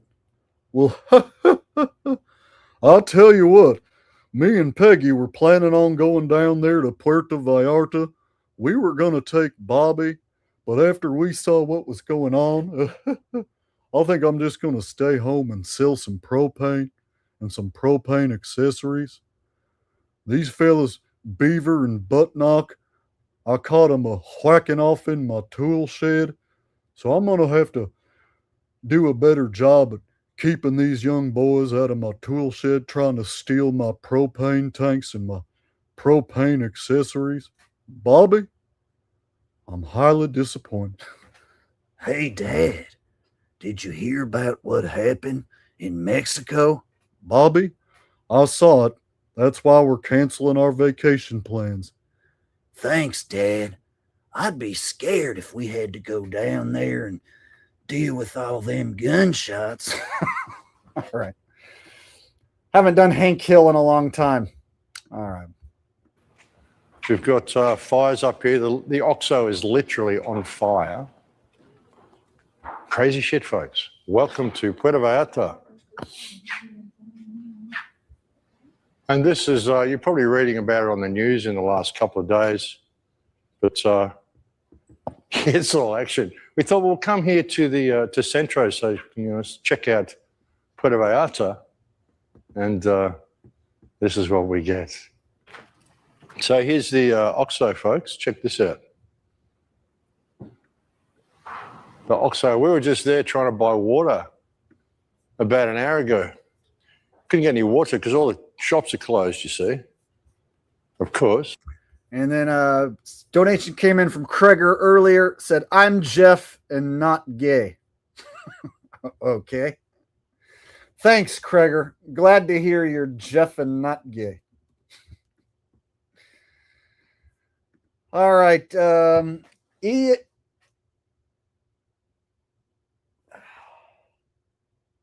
Merkio said, if the media said the sky was falling, people would believe it.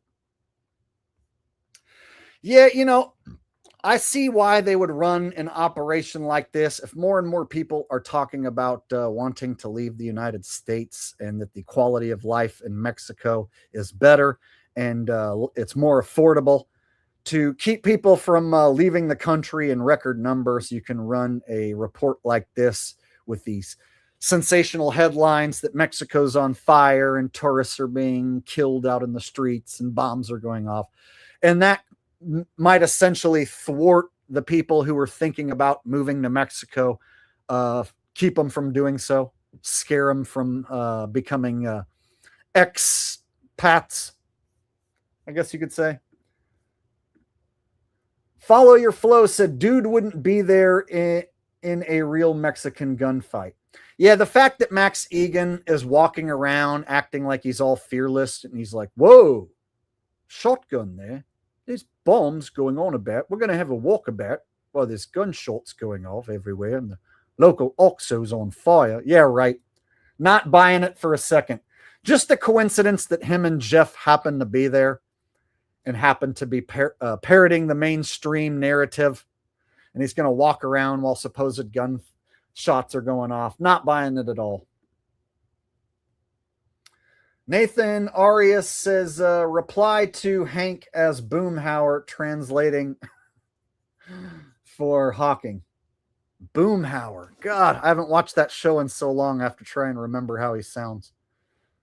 I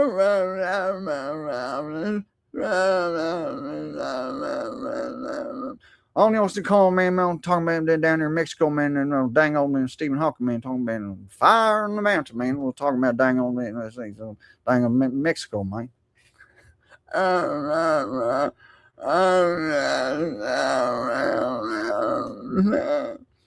Man, talking about fire was seen crapped in the pants, man. Talking about dang old fire out there and trying to keep him from getting himself a churro, man.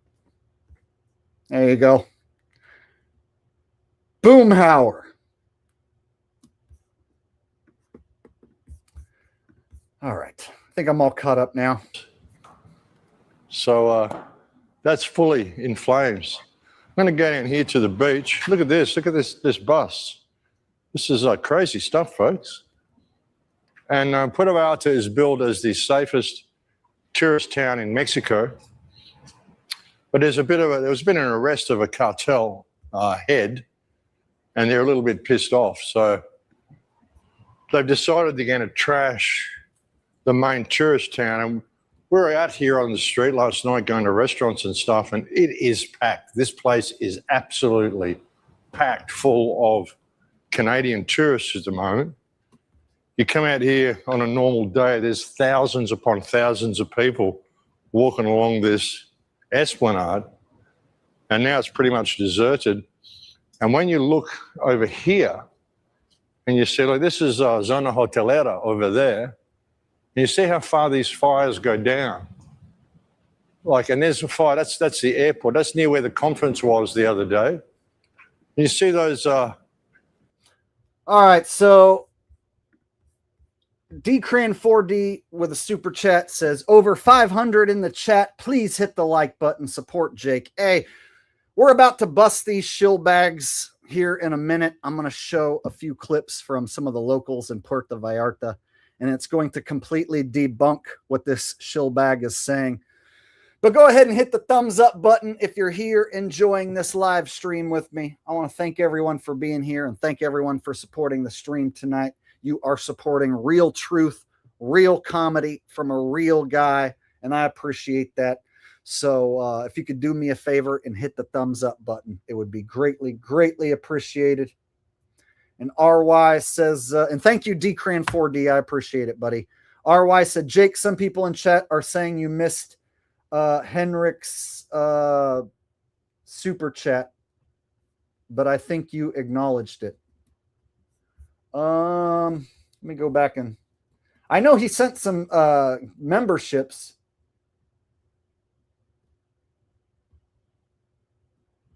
So he sent memberships and I acknowledged that, pulled it up on screen.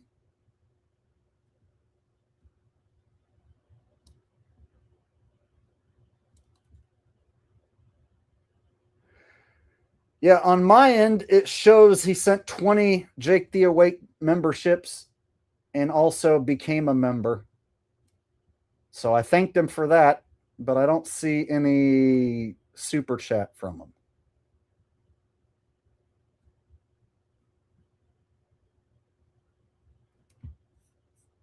So I think I acknowledged it.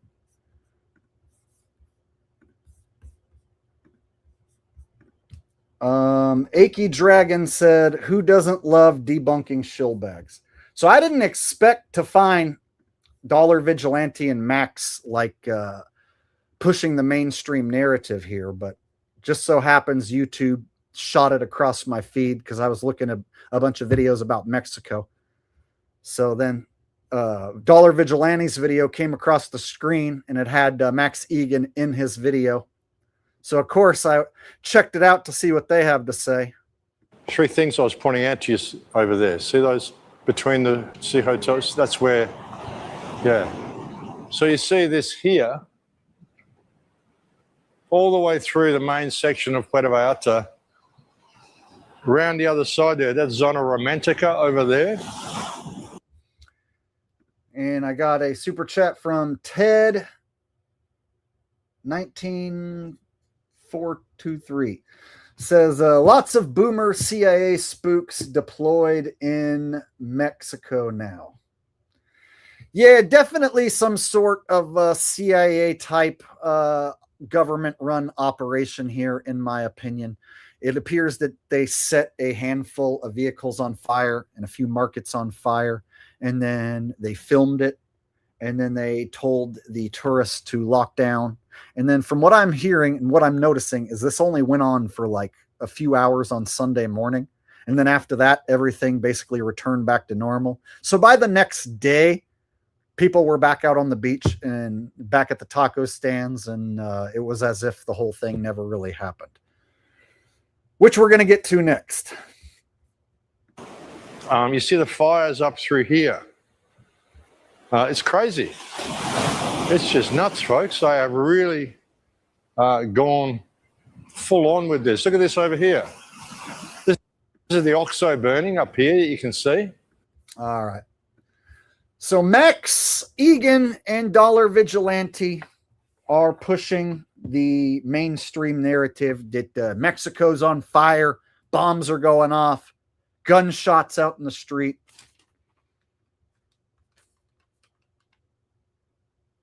So now let's take a look at what a tourist is saying who doesn't have a big channel and isn't considered a truther or any of that stuff, just a guy visiting Puerto Vallarta. We'll see what he has to say. So I looked up some smaller channels.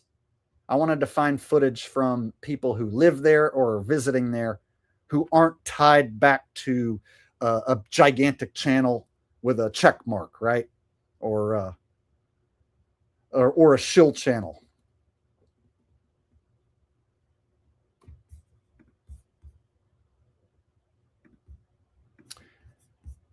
And I found what I think is a pretty good video from this small channel called Helicon Foodie. He's only got 1,800 subs. So this is a small channel. His video only got 3,500 views. So his video didn't get pumped by the algorithm.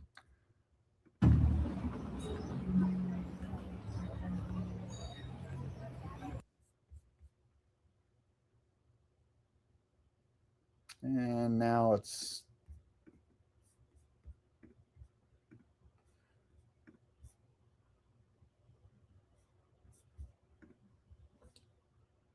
spooling.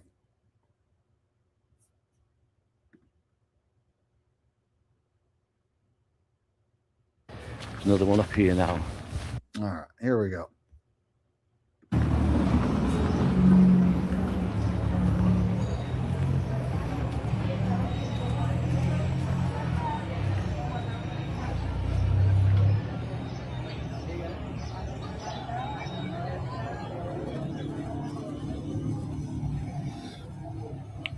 Okay, guys, it's the day after. It's Tuesday, no, Monday, whatever day it is. It's the day after the incident on Sunday.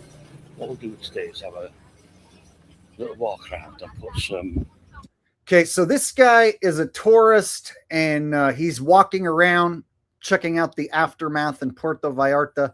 This is a really good video. It's kind of long, so we're going to skip through parts of it. But I have a few super chats let me get to.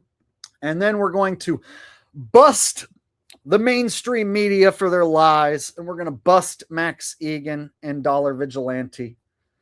And this video that this guy has here and a few others are going to show you that everything's back to normal already.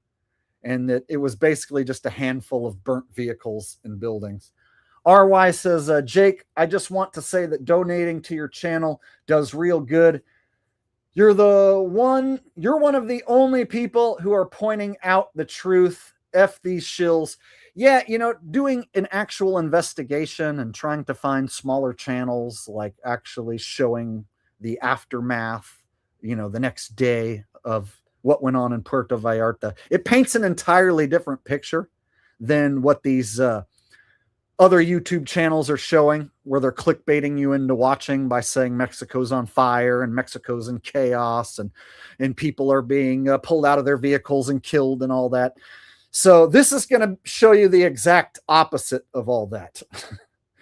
And of course, this guy's video didn't get pumped by the algorithm. And of course, none of those big YouTube channels are going to show this. So that's the difference between me and the shills. Truths and half-truths or what really was going on, because to be honest, I've seen a lot of hysteria on Facebook about bombings and grenades getting thrown out, shootings, but places getting burned down. So we'll put some truths into that on what really is happening. All right, Lintaway Air Duct Cleaning says, hi, Jake. Hey, RY. Hey, everyone else. Hi, Lintaway Air Duct Cleaning. Best damn air duct cleaning service this side of the Mississippi. You see there now, everything's back to normal. The local shop there is busy. Plus the tortilla place. People are out and about. I have seen the odd taxi going past. Keep an eye out for some more. But let's go down to the square where the kiosk is, because I heard that was burnt. You know, with the cartel, they were burning cars and buses to cause disruption. If I can understand that, I can see what the point of that was. But then later on in the day, local Oxos and kioscos were getting burnt. So this guy's a bit hard to understand. That's why I have the captions up on screen. But he does show some really good stuff as far as these burnt out vehicles and how many people are out and about. So pay attention to what this guy's showing. It paints an entirely different picture than what the mainstream media is showing. And most of that was down to looting.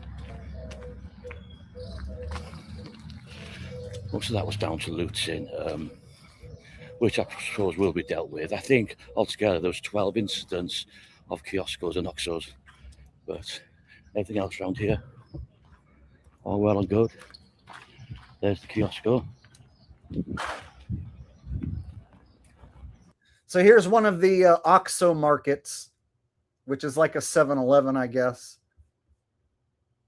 And they're already in the process of cleaning that up, it looks like. So anywhere where there was alcohol or cigarettes have been burnt and looted. Anywhere where there's alcohol or cigarettes has been burned and looted. Interesting. Why would cartel members care that much about burning those Oxo markets? Pig shop next door, the chicken shop next door, the taco stand, not touched. I also want to point out the sky is blue, so the sky isn't filled with smoke anymore. So the reports about this, all the sky being filled with smoke, after a few hours, apparently the smoke cleared. So it only happened on Sunday morning. So by the next day, and this is Monday that this guy's walking around, the sky was back to being blue, and he's saying everything's pretty much back to normal. Also, I don't hear any gunshots while this guy's walking around. No gunshots. And I can tell you now, it wasn't the cartel looting beers and cigarettes. There's already been reports. And then he just said it wasn't the cartel looting. I can tell you now, it wasn't the cartel looting beers and cigarettes. Beers and cigarettes. There's already been reported. There was, like I said, 12 incidents, and it was. So I believe locals going up reported that locals were going from each one looting and then burning them down. There was instances where people saying that there's explosives and bombs going off. It wasn't. It was tires exploding. The black. See, he just debunked the bombs. He said there wasn't any bombs going off. It was tires exploding. Yeah, exactly. I didn't see any examples of any bombs going off. But Max Egan said that bombs were going off. Explosives and bombs going off. It wasn't. It was tires exploding.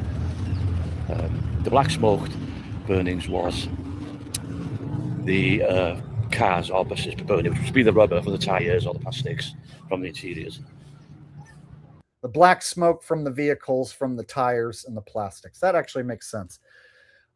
Concurrent Times with a donation says a sit down and Mickey D's same price. I have no idea what that means. A sit down and Mickey D's. I know Mickey D's is McDonald's, but I don't know what you mean. Oh, you mean a sit down restaurant and McDonald's. I think that's what you're saying. A sit down restaurant and McDonald's, same price. Yeah, fast food has went up to the point where it's almost the same as a sit down restaurant.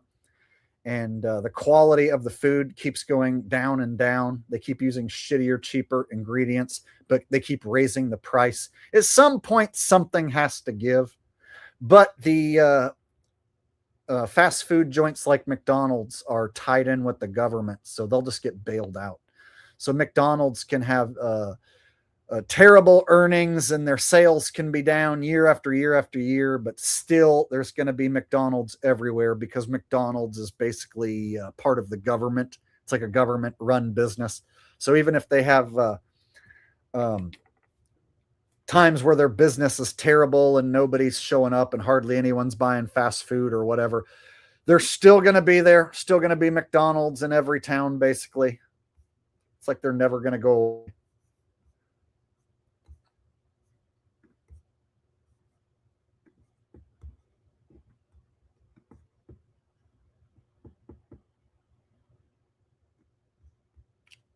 A few other super chats just came in as well.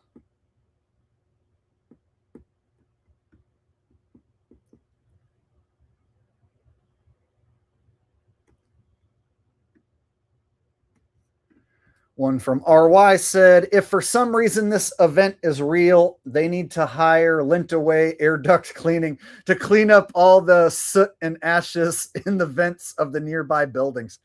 For sure, this is a business opportunity for Lint-Away air duct cleaning to make billions and billions and billions cleaning up all the vents down there in Mexico.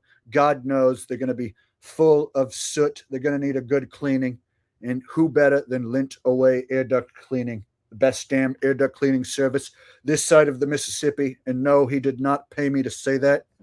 Or did he? Thank you, RY, for the donations, brother.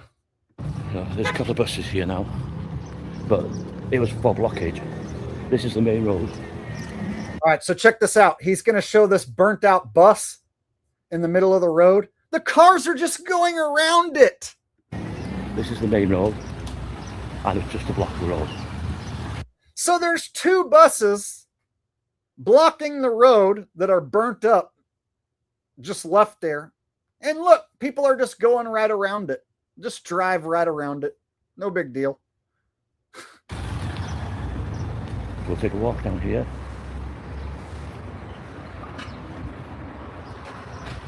No gunshots, no fires. It's all peaceful. So this was the very next day. This is the aftermath. So all of this took place on Sunday morning, and apparently the next day by Monday, everything was fine. Yes, I can see taxis over there now running. Another bus here. So this is 3 instances just where I live. Plus there was CAD outside my apartment. But I seen me doing it. I was actually having my pineapple on the balcony and seeing 3 kids set light to an abandoned car. Definitely wasn't cartel. But these things are. There's another one up here now, which is all about just blocking the road. All right, got a donation from Nathaniel Arias. He says, last vid put out. Love how you presented it. Thanks for doing it because it's a great reminder. I'm not alone seeing the truth when others eat up lies and... Oh my God, excuse me. Let me read that again. Last vid put out. Love how you presented it. Thanks for doing it because it's a great reminder. I'm not alone seeing the truth when others eat up lies like bad food. Thank you, Nathaniel Arias. I'm glad you enjoyed the last video. I was kind of at a crossroads with the channel with the NFL season ending. I was wondering what sort of video I should put out to like transition from, you know, football content into non-football content. And there really was no way for me to perfectly transition into non-football content. I knew that, you know, a lot of people were going to tune out. There's a lot of sports fans who don't give a shit about any of my content, including what I'm doing now, and they only care about the football content. So I'm prepared for the views to drop during the off season, but those of you who enjoy the non-football content, I know you guys are going to be happy to see the football content go away for a while and see me talk about something else besides football being rigged. So I know that there's, you know, a good number of you guys out there who enjoy this sort of content more so than the football content. So glad to see that the real hardcore fans are here supporting the real hardcore truth. And they aren't just bailing on me the minute that the NFL season ends.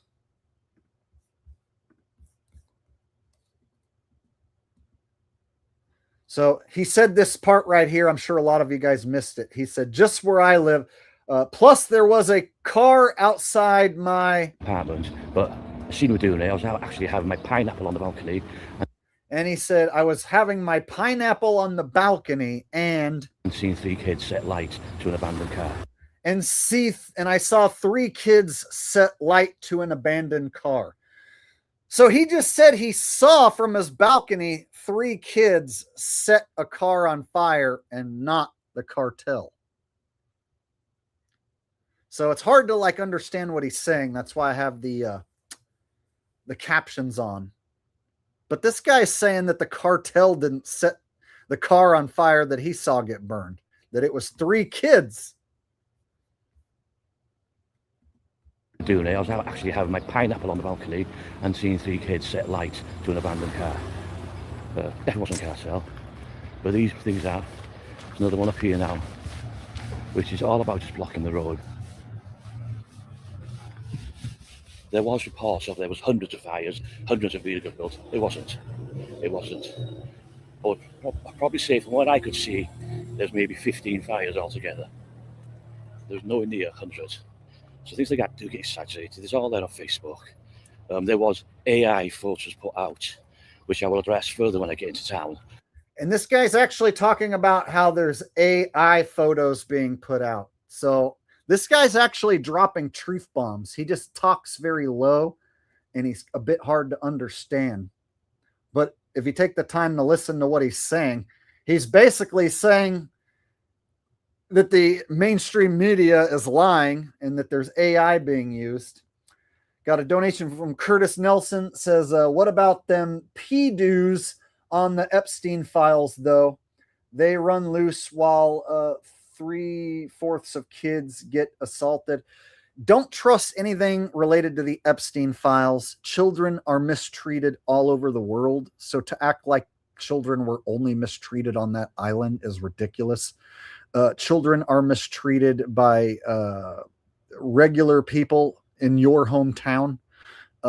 I shouldn't call them regular people, but by non-billionaires and non-elites, right? So there's people in your hometown who got busted mistreating children, who never went to Epstein Island, never went to any elitist parties or whatever. So all the stuff that you hear about on the Epstein files, you can imagine that stuff that bad or worse is happening behind the scenes, but that doesn't make the files trustworthy. That doesn't mean that you should take the bait that they're presenting you with. They want you to take that bait.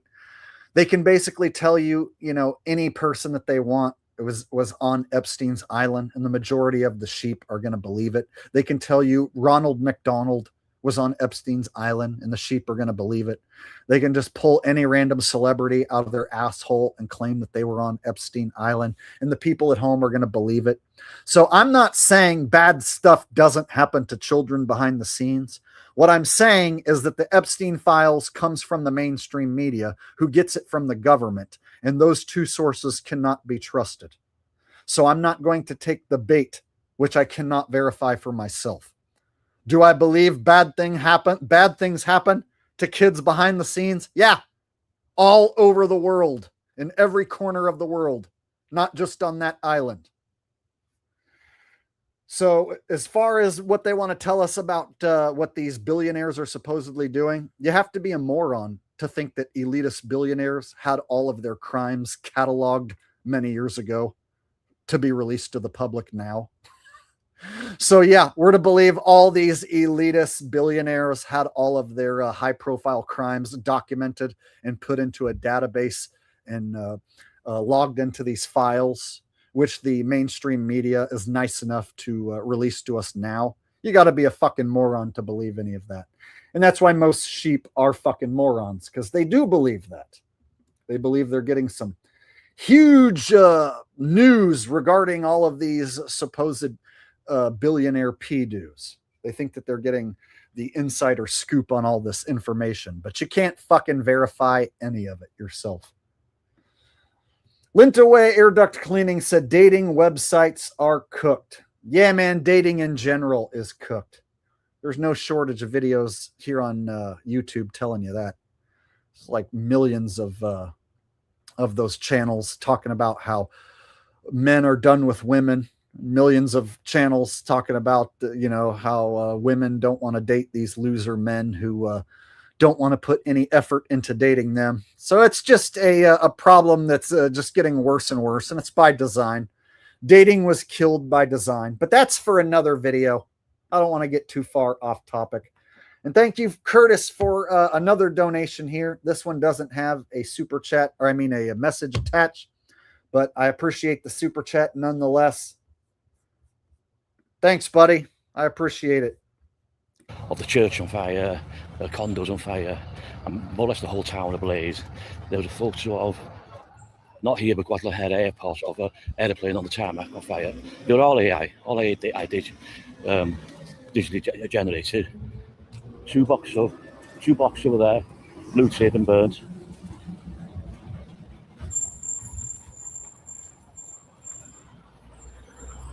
Okay, we're going to cross now onto the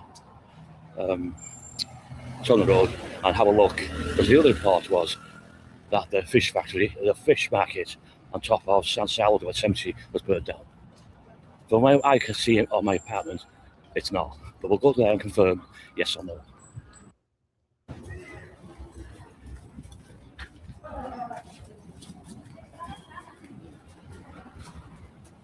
There's a shitload of people out.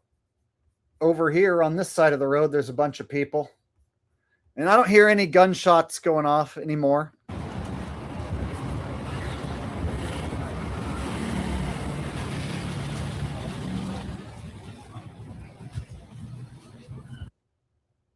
Go way down to the pier, so apparently blue skies. Weather looks incredible. Looks like a great place. One of the hotels was on fire. No, it wasn't, but I'll just prove to you that it wasn't. And was not, and that the hotel and the tourists inside were not targeted.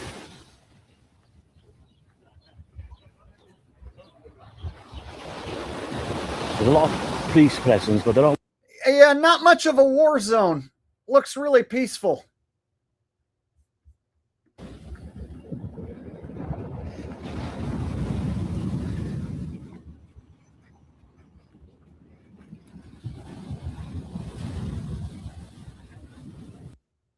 War zone in PV. So yes, you can blame some of the news, talking rubbish, but we've had a look around today from fact, fiction, non-fiction, and reality. And the reality is, yes, it's quiet. But for some, life goes on.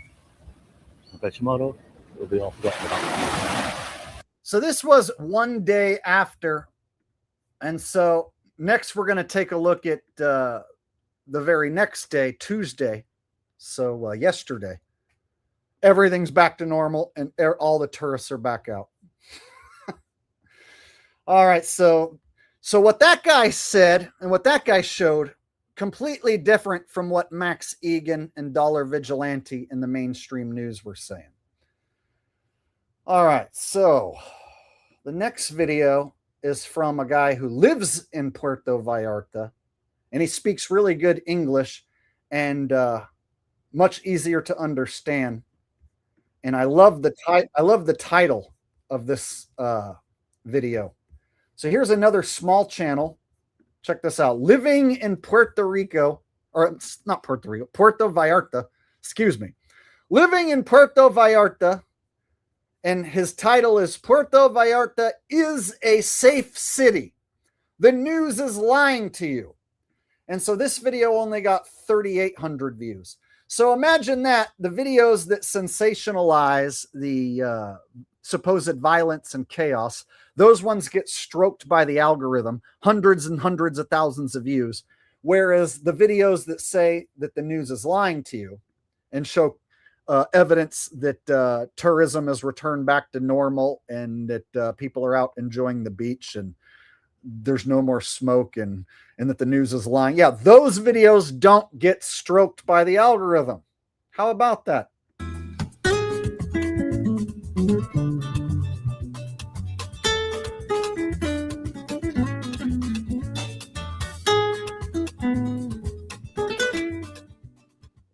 So buenos dias from Puerto Vallarta, Mexico. Now, I'm making this video today. It's a little bit different from what I usually do. And the reason for that is I want to address the events of what went on Sunday with the.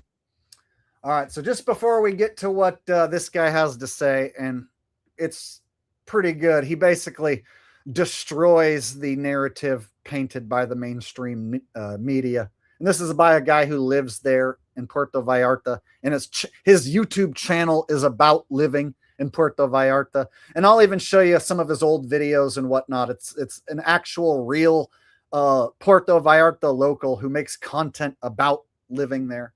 So I trust these smaller channels way more than I trust some fucking shill bags talking about there's gunfire and bombs going off, or the mainstream news. RY says, later on, we need an update from Richie from Boston. So I gotta tell you, I've been running around like a chicken with my head cut off, getting ready for my wedding with the lovely Roseanne. We are gonna be getting married soon. We were gonna plan our honeymoon in Puerto Vallarta. But of course, those plans have been canceled because of the pure and total chaos that has erupted south of the border. I heard reports that they're decapitating tourists out on the streets. I heard a report from the Dollar Vigilante and Max Egan that there's literally bombs going off. Buildings are exploding. Tourists are being pulled out of their car and being shot to death. So, of course, I'm not going to be taking my beautiful bride, Roseanne, anywhere near the violence and chaos going on in Puerto Vallarta. But that's neither here or there. At any rate, I digress. Please like, share, and subscribe, or don't. This is Richie from Boston. I'm out. There you go. A little update from Richie.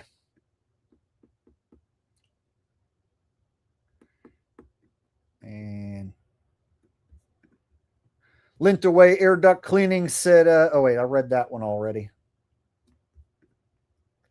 RY wants Elmo reporting from the streets of Mexico. Elmo is here on the streets of Puerto Vallarta, and Elmo is reporting live, showing all of the devastation going on here south of the border.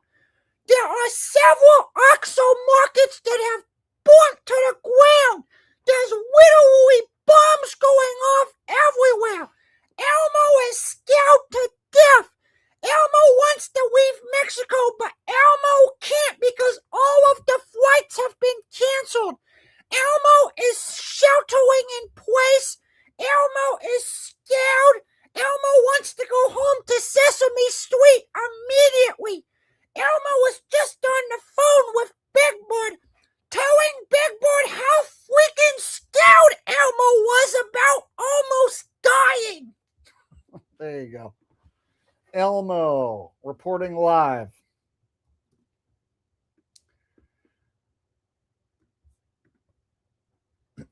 Ted with a donation says, Heavy Duty Country is now using an AI voice. I'm noticing more and more channels are using like an AI version of themselves to pump out content easier. So, and a lot of channels are even being honest about it. Some are, some aren't. But I'm noticing, channels like the channels that just like read whatever's going on in the news and just repeat it and make like slop content, essentially. They're using like an AI template of themselves. And then they can just plug in a script, and then their AI template will read it to the screen, right? We'll read whatever text they type in so that they themselves don't have to set up the camera and record themselves. Yep, you're going to see more and more AI slop getting uploaded here. It's going to ruin everything. And then they're going to force all of us content creators to get like a digital ID to prove that we are the actual authentic content creators and not fake AI bots, right? Gotta love it. Gotta love the AI slop taking over. This is one of the last places that doesn't use AI. I mean, I might use it once in a while to like help me design a thumbnail or something every great once in a while, but for the most part, I don't use it at all. Curtis with a donation said, this lady on YouTube shows libs won't let the illegals in their house. Laugh my ass off. Her name is Liberty Hangout. A lady on YouTube shows libs won't let the illegals in their house. Huh. I have no idea who you're talking about. Liberty Hangout. Never heard of it. It doesn't sound like something I want to watch either. Any libtard content I don't want to watch. I don't like libtard content, and I don't like Trump-tard content either.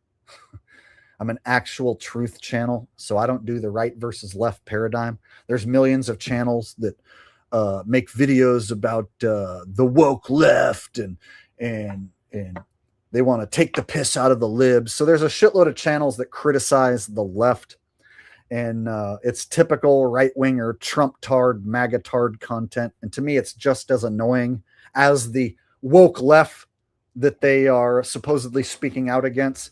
So to me, it doesn't matter if you're woke left or a Trump-tard. If you're participating in the right versus left agenda, if you are participating in the controlled paradigm, then they got you right where they want you. So millions of people think that they're on the right side because they're against the woke left. But if they got you on the right side talking about how much you hate the woke left, they got you right where they want you. That's why they made the woke left so fucking annoying, is so people would line up on the right wing and lick Trump's taint. Ted wants Brian Young reacting to the situation car fires. Hey guys, Brian here. Apparently chaos is erupting south of the border. And right now I'm going to show you all of these events that are taking place because there is a civil war on the brink of... There's a civil war about to break loose in Mexico at any minute. So right now, I'm going to show you all of the footage that my buddies Max Egan and Dollar Vigilante shot. They just happened to be down there reporting on this issue when it happened to take place. So as you can see, these cars are on fire and they're billowing plumes of smoke into the air. And this just shows that the entire country of Mexico is on fire and in total chaos. I haven't watched anything from Brian in the past few days. I'm just guessing that's what he's saying. RY says, I don't care what Tech Bros and Elon and Scam Altman say. AI is cancer to humanity. It's being crammed down our throats and being used for bad. Yeah, so they're going to have so much AI footage that they're going to cause everyone to not know what's real or what's fake. And they're going to do that on purpose. So then they can push digital ID, right? So, AI is stealing people's identity, and criminals are using AI to steal people's identity and pretend to be other people. Criminals are using AI software to have video phone calls and scam people out of money. So to stop criminals from using AI to pretend to be people that they're not, we're going to introduce a digital ID of sorts. So I'm sure they're going to use this narrative that criminals are using AI to scam folks. And in order to stop that, we need to introduce some sort of system, right? So it'll be one of their it'll be part of their operation to come up with a solution to a problem that they are the ones presenting. So they present the problem, and then they are the ones who present us the solution, right? Thank you, RY, for the multiple super chats. I think I'm about caught up almost. Ted says, YouTube live streams are beyond disturbing. Lots of CIA. Yeah, this is one of the few channels that's actually going to show you videos from locals talking about what's really going on, such as this one right here. The cartel activity here in Puerto Vallarta. Now, you guys know me. Well, for those of you who are my subscribers and watch my videos, you know me, and you guys know that I always try to give an honest assessment of how things are here in Puerto Vallarta. You know, I've talked in videos about the pros and cons of living here, and I do point out the cons as well as the pros so that you have a good idea of what this area is like and what it's like to live here. And then you make your own decision as to whether you want to move here or not. Today, I want to talk about what happened here and how it might affect the Puerto Vallarta area. So if you've been looking at the headlines over the last 48 hours, you might think Puerto Vallarta has turned into a movie set of an action thriller or something like that in Hollywood. Drug lords wage bloody warfare in the streets. You've seen the images, you've seen smoke on the horizon, you've seen charred vehicles, and the words Code Red splashed all across international news. Now, it is scary, and I get that. If I were sitting in an office in Seattle or in Toronto or in San Francisco or New York, looking at these clips without context, I'd be asking myself, is it still safe to go there? Is it still safe to live there? Today, I'm going to step away from the sensationalism. We're going to talk about what actually happened on Sunday.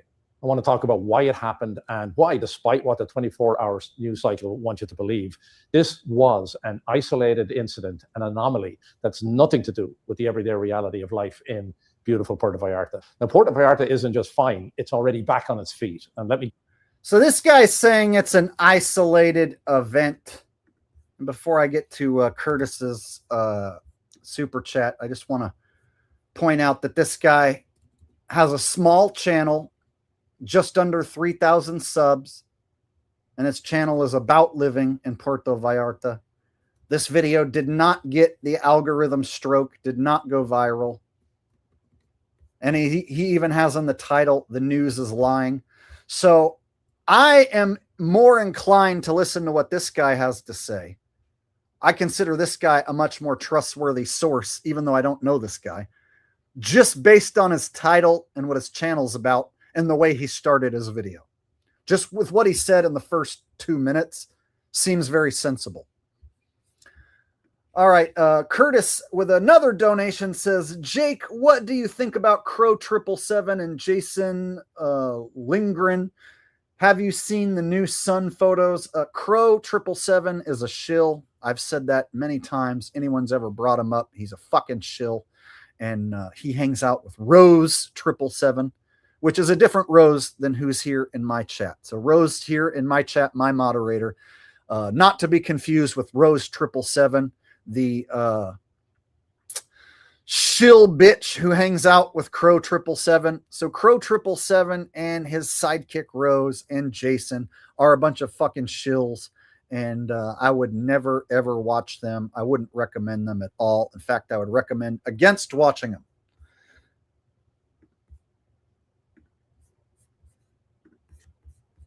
Get into some of the facts. So let's address the elephant in the room, the events of February 22nd, just this past Sunday. Now, this wasn't a random act of violence against the public. It was a very specific, very localized retaliatory protest. Earlier that day, the Mexican government conducted a high-level military operation that resulted in the death of the cartel leader known as El Mencho. You've heard his name a lot lately, right? He was the leader of the Jalisco New Generation cartel. Now, regardless of the politics involved, when a figure of that magnitude is taken out, there's a standard playbook that usually follows in Mexico. And it's called narco bloqueos or something like that. It means roadblock protests. So this was a reaction to a government action. It lasted exactly 1 day, and it was only 5 hours from about 8:30 in the morning to 1 p.m. It was a flash-in-the-pan event designed to create a lot of noise, a lot of chaos, and signal a message to the federal government. But here's the most important. So I don't totally believe that story. In fact, I don't believe for a second that this is the cartel protesting the government or that they burn these cars because El Mencho was killed. I don't believe that.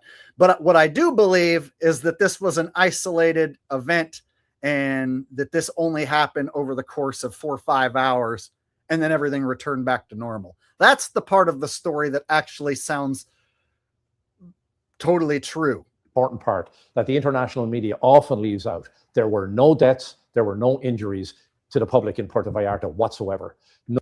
That part sounds true. No deaths, no casualties. I believe that. No tourists were targeted, no residents were harmed. No tourists were targeted, no residents were harmed. That sounds like the truth. The focus of these groups was strictly on property destruction, burning cars and buses, and they did burn a couple of the OXXO corner stores and kioscos.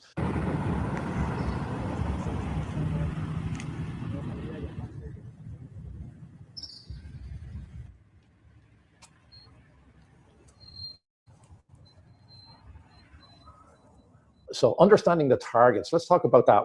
You might have seen footage of these OXXO or kioscos corner stores with smoke coming out of them. Now, there's a reason for that. There's a common misconception that those stores are government owned. They're actually privately owned by companies like FEMSA. Now, they are often viewed as symbols of the establishment or the corporate face of the country. These rare retaliatory. Yeah, well, McDonald's isn't technically owned by the government, but McDonald's is part of the American government, just like Walmart is part of the American. When a business gets really huge, it basically becomes like part of that country's government, right? So there's certain businesses that get so big that they are part of the fabric of society in that country, and then they never go away, no matter how bad business gets, right? And even if there's a pandemic and a lockdown and a curfew, these businesses are still going to remain open, right? These certain businesses, you know, like McDonald's, 7-Eleven, whatnot, they didn't close down during the pandemic, right? So same thing, I'm guessing, with this OXXO market. It's got a similar deal where it's like he's saying it's not part of the government, but my guess is it is. They are often viewed as symbols of the establishment or the corporate face of the country. If these OXXO markets are viewed as symbols of establishment, then my guess is they probably are tied back to the government. Rare retaliatory events, the goal isn't to hurt people, it's to cause a logistical headache for the state. They target these ubiquitous corner stores and public transit because it creates a visual of chaos that forces the government to pay attention. Is it frustrating? Yes, for sure. Is it destructive? Absolutely. But is it a threat to you as a person walking down the street? Absolutely not. The people inside were given time to leave. The goal was the building, not the souls inside. It's a huge distraction that gets lost in the breaking news banners, and that's a fact. So you've heard about the code red, and let me talk about that versus the reality. The code red you heard also sounds terrifying. In reality, a code red is a standard administrative protocol. It's the government saying, everyone stay home while we clear the debris and make sure the roads are safe. It's not a war zone. It's a temporary precaution. The city took a collective pause for about 24 hours, and by yesterday morning, the cleanup had already begun. So they told people to shelter in place while they clean the shit up, basically. And then it only lasted a day. So as far as this information is concerned, that there was no casualties, it only lasted for 5 hours. And then they started cleaning it up, and then everything started to return to normal by the very next day. This sounds way more believable. This sounds like a much more credible story than anything the mainstream media said. So I might not trust this guy completely, right? I might not trust everything coming out of his mouth. But so far, he seems to be way more of a trustworthy source and is telling way more truth than Jeff Berwick or Max Egan or the mainstream media. Wouldn't you agree? And it continues today. So this is what people who don't live here don't understand about Puerto Vallarta. This is a community-oriented city. Within hours of the fires being extinguished, locals were out with brooms and buckets. There's no lingering debris. There is no sense of defeat. Puerto Vallarta is a town that takes care of its own. So when things get weird, neighbors check on neighbors. The local taxi and Uber drivers, who are the eyes and ears of the city, were back on the roads almost immediately. We're not going to wait for weeks to recover because there isn't much to recover from other than a few insurance claims for some burnt out storefronts and cars and buses. Burnt out storefronts, which is probably tied back to some sort of insurance fraud or whatever, and then some burnt out vehicles in the road. So yeah, it's not like the whole country is on fire like the headlines are saying. It's not like there's chaos all over Puerto Vallarta. So I'm going to show you a video right after this of Tuesday morning when all the tourists are back out on the beach. People are eating at taco stands, and you can't even tell that anything happened. We expect to be 100% back to normal within a couple of days. And I'm already seeing that today. Whenever something like this happens in Mexico, the travel advisories go through the roof.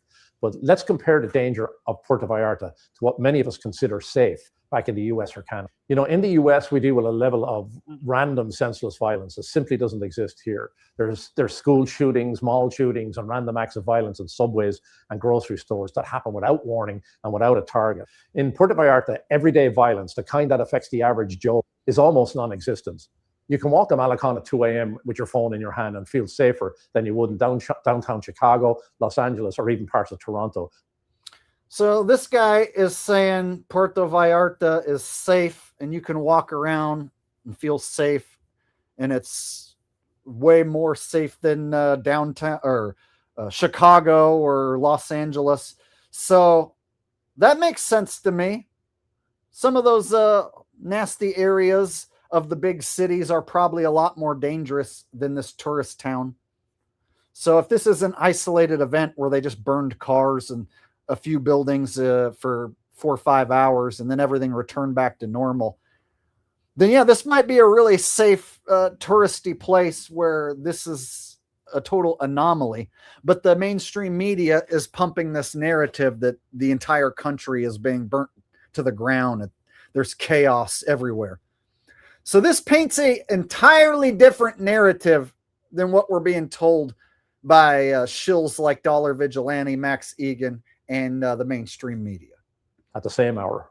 You know, what we saw this weekend was a political event. It was organized, it was specific, and it was over in 24 hours. It wasn't random. You aren't going to get caught in a random event here, simply because the community doesn't allow it. The safety statistics in Puerto Vallarta for tourists and expats consistently ranks it among the safest cities in the hemisphere.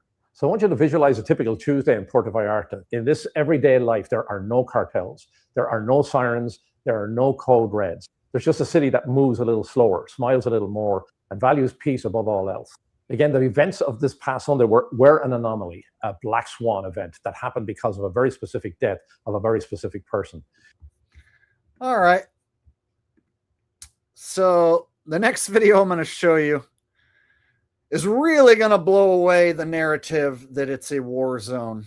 and that there's chaos, because I'm going to show you what it looks like on Tuesday, which was yesterday, when everything's totally back to normal and it looks like a really wonderful place. Kind of makes me want to go visit.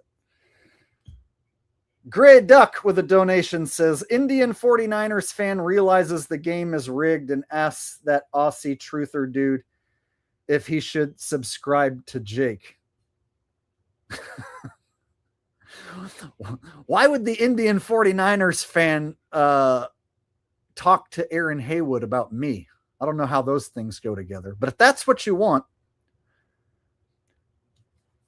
I've recently found out after watching Jack the Awake on YouTube that the 49ers have been playing rigged and scripted football and that the games are totally fake and phony. This broke my heart. I have been a 49er fan for all of my lifetime, and it breaks my heart to find out that it was all a lie. All of the 49er championships when I was a young boy was all for nothing. It means nothing because it is fake. It is a pretend championship. I am going to sell my season tickets for next season because I will not sit in the stands and watch a fake, funny product. Well, what have you now, Jake the Awake? He may have walked you up to the NFL being rigged, but he's actually a shape-shifting icon, and he's lying about who he really is. Jake the Awake is actually Nick Johnson in disguise. He shapeshifts. He's also a bloody bare-knuckle boxer in the UK. He's a bloody moldy roller. He shapeshifts from one world to the other, and I recently figured it out. That's why he's been doing damage control, trying to cover up the fact that I added him as a bloody shape-shifting reptilianoid. You should definitely not subscribe to Jake the Awake, and you should subscribe to me, Aaron Haywood. I'll tell you the real truth about these bloody moldy rollers. There you go. Interesting request, but hopefully I was able to bring it to life to your satisfaction. All right. So I only got 2 more short clips to show you, and then I'll be finished with this story. We'll put it to bed. But these next 2 videos, they're really going to destroy that mainstream narrative. It's going to be tough to paint the picture of chaos and war zone when you got videos like this. So, Ada here, 2 days after the Carnival Sunday. It's looking at Ada. I don't want to know, huh? The Onion. The Onion? Oh, great. U.S. tourists advised to temporarily avoid shootouts with Mexican drug cartels. Oh, that's pretty funny. Anyway, this is Tuesday afternoon. Tuesday, Puerto Vallarta. Pay attention. Code red has been lifted. People are out doing their thing. What a fucking war zone. You guys, just this shot right here, that proves Jeff Berwick and Max Egan are fucking lying shillbag bitches. Look at this. Look at these people. Do any of these people look like they're afraid for their lives? This is Tuesday. So Monday they cleaned the shit up, and then Tuesday everybody was out enjoying the beach back to normal, right? You would have never known any of those markets burned or any of those cars burned. Hey, this is Stefan. And this is Ada. And welcome to Living Simply in Mexico, a sort of an emergency edition of what we do here. Yeah, it's been a crazy few days. We put up some lives, but we wanted to share just a couple snippets of what we've seen today here in Puerto Vallarta. This is the Tuesday, the code red is lifted, and we've been walking around all day doing lives and things. And what's your take, Ada? That Puerto Vallarta is resilient, and Yes. whenever bad things happen, the community always bounces back without fail. And walking around, it's like business as usual. Yeah, and so the one thing I would say is people who are looking to come here and worried about canceling their visits here in Puerto Vallarta, which I think was, I would say arguably for tourist areas, the worst hit on Sunday. Things are coming back to normal, and I would not have, I'm a bit monitoring if things change. Oh, gonna go this way? Okay, sorry. I monitor things if they do change, but the reality is I want to hit this guy in the scooter. Looks like they're doing bingo at the Circle Bar. They're doing bingo at the Circle Bar. They're literally walking past a fucking place doing bingo. There was a tourist behind them just a minute ago. He was like, they show all the people sitting on the beach, like eating at a restaurant, enjoying the wonderful looking weather. But the mainstream news will tell you Mexico's on fire and there's chaos everywhere. Things are pretty much back to normal already. So if things don't change, I would say, it's good to come here. There's a lot less people. It's still busy, but not crazy busy as it was like last week. So yeah, and we're paying attention to things. Like, for example, Stefan's like, wait, there's some smoke over there. I said, yes, but that is actually the rotisserie chicken. Right. Chimney. So I saw some smoke here, and I don't know if I can zoom it in, but there's a rotisserie chicken place that. So you see this little bit of smoke? Oh, it's a rotisserie chicken place. False alarm. Yeah, they're smoking. They're cooking chickens. So that's what that's always it.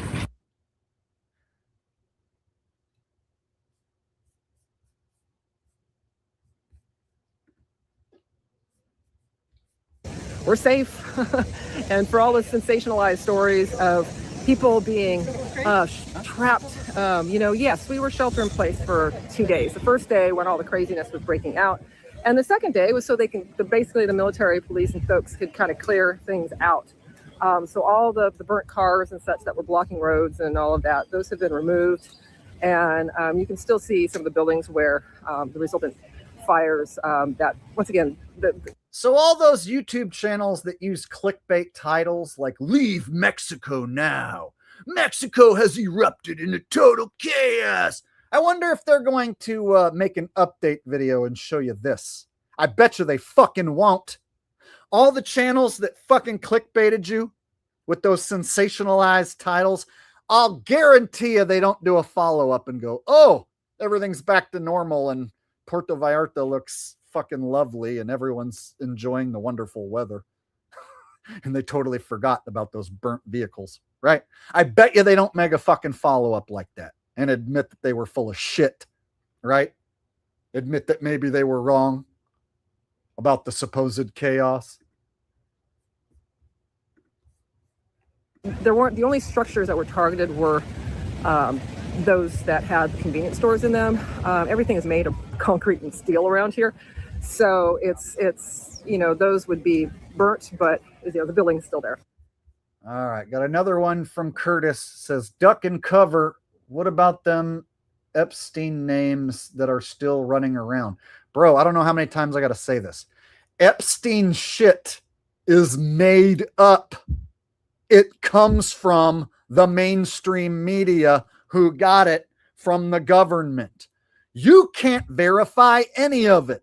So if I say, oh my God, Jonathan Taylor Thomas from Home Improvement was on the Epstein Island and he slept with 66.6 underage chicks.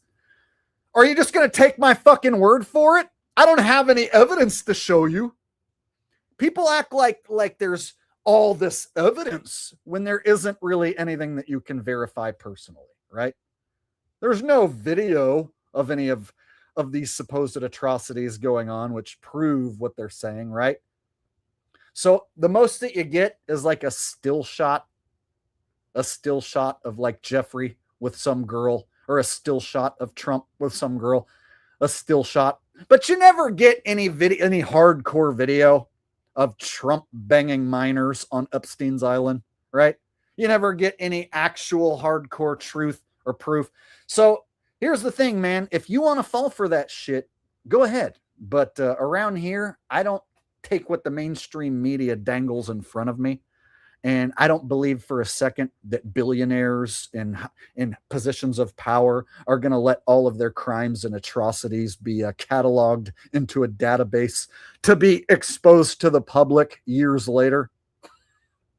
These men in high positions of power don't put themselves in a position where all of their crimes are going to be cataloged into a database and put into these files so that it can be shown on the fucking news to all the sheeple watching at home. Think, Kurt. Think. Anyway.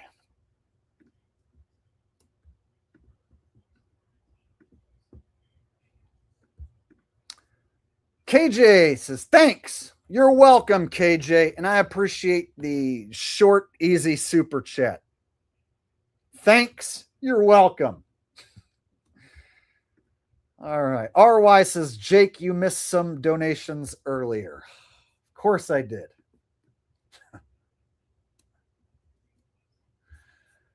Yep, I did. I missed a couple from one from Nathaniel, and then a few other ones. Let me go back and get it.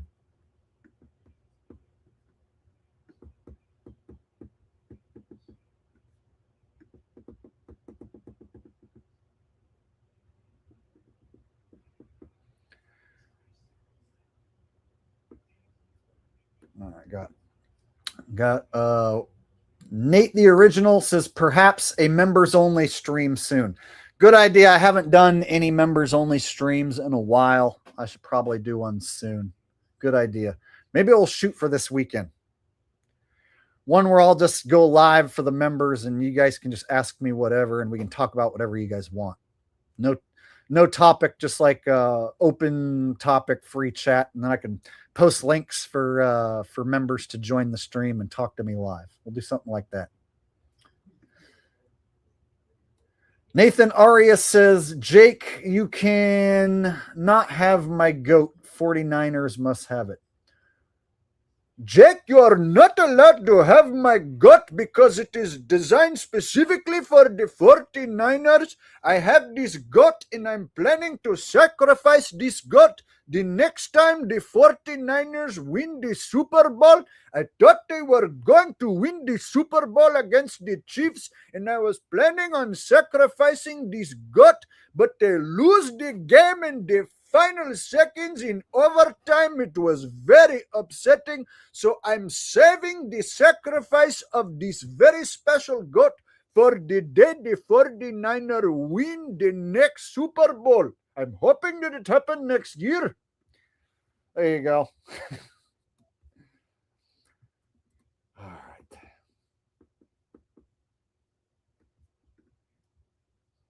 That one. Thank you, Nathaniel. I got this one from Kurt. I think I should be caught up now.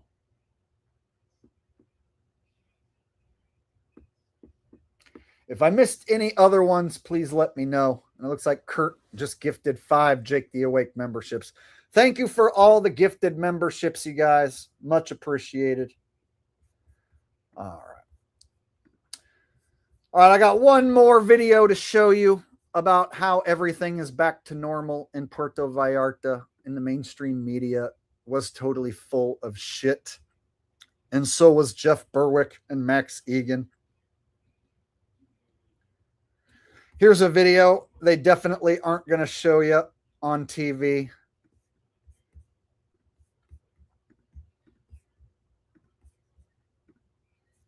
Puerto Vallarta is open again. Red alert lifted. February 24th. So this was yesterday. Puerto Vallarta is open again. The red alert has been lifted. It's February the 24th at 1 p.m. This is my current update. So as of one. All right. Looks like I missed one from RY. All right. So we'll get to this last video in just a second. I got to go back and get a super chat that I missed.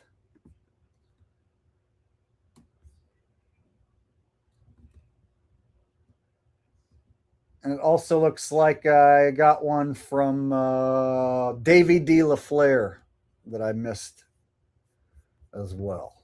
Okay. My bad, you guys. There's been a ton of super chats that came in, and I'm trying to make it through all these videos.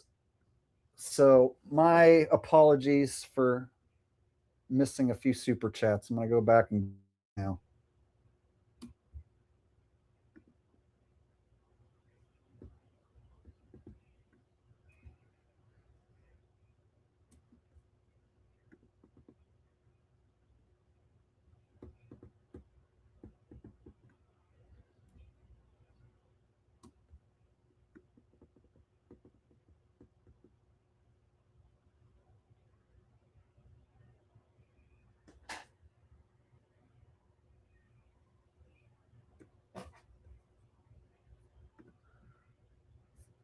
I think I read that one.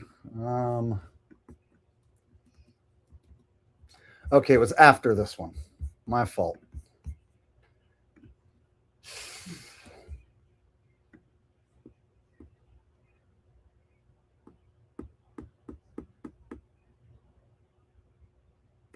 Okay, RY says Trump ain't no hollaback girl, and his milkshake brings all the boys to the yard. If that's what you want, bro. Few times I've been around that track, so it's not just gonna happen like that, because I ain't no hollaback boy. Ain't no hollaback boy. Few times I've been around that track, so I'm not just gonna let you stick it up my crack. I ain't no hollaback boy. Ain't no hollaback boy. This shit is bananas. B-A-N-A-N-A-N-A-S. This shit is bananas. B-A-N-A-N-A-S. My milkshake brings all the boys to the yard, and their life is better than yours. Damn right, it's better than yours. I could teach you, but quite frankly, I'd have to charge. Nah. The boys are waiting. Warm it up. There you go.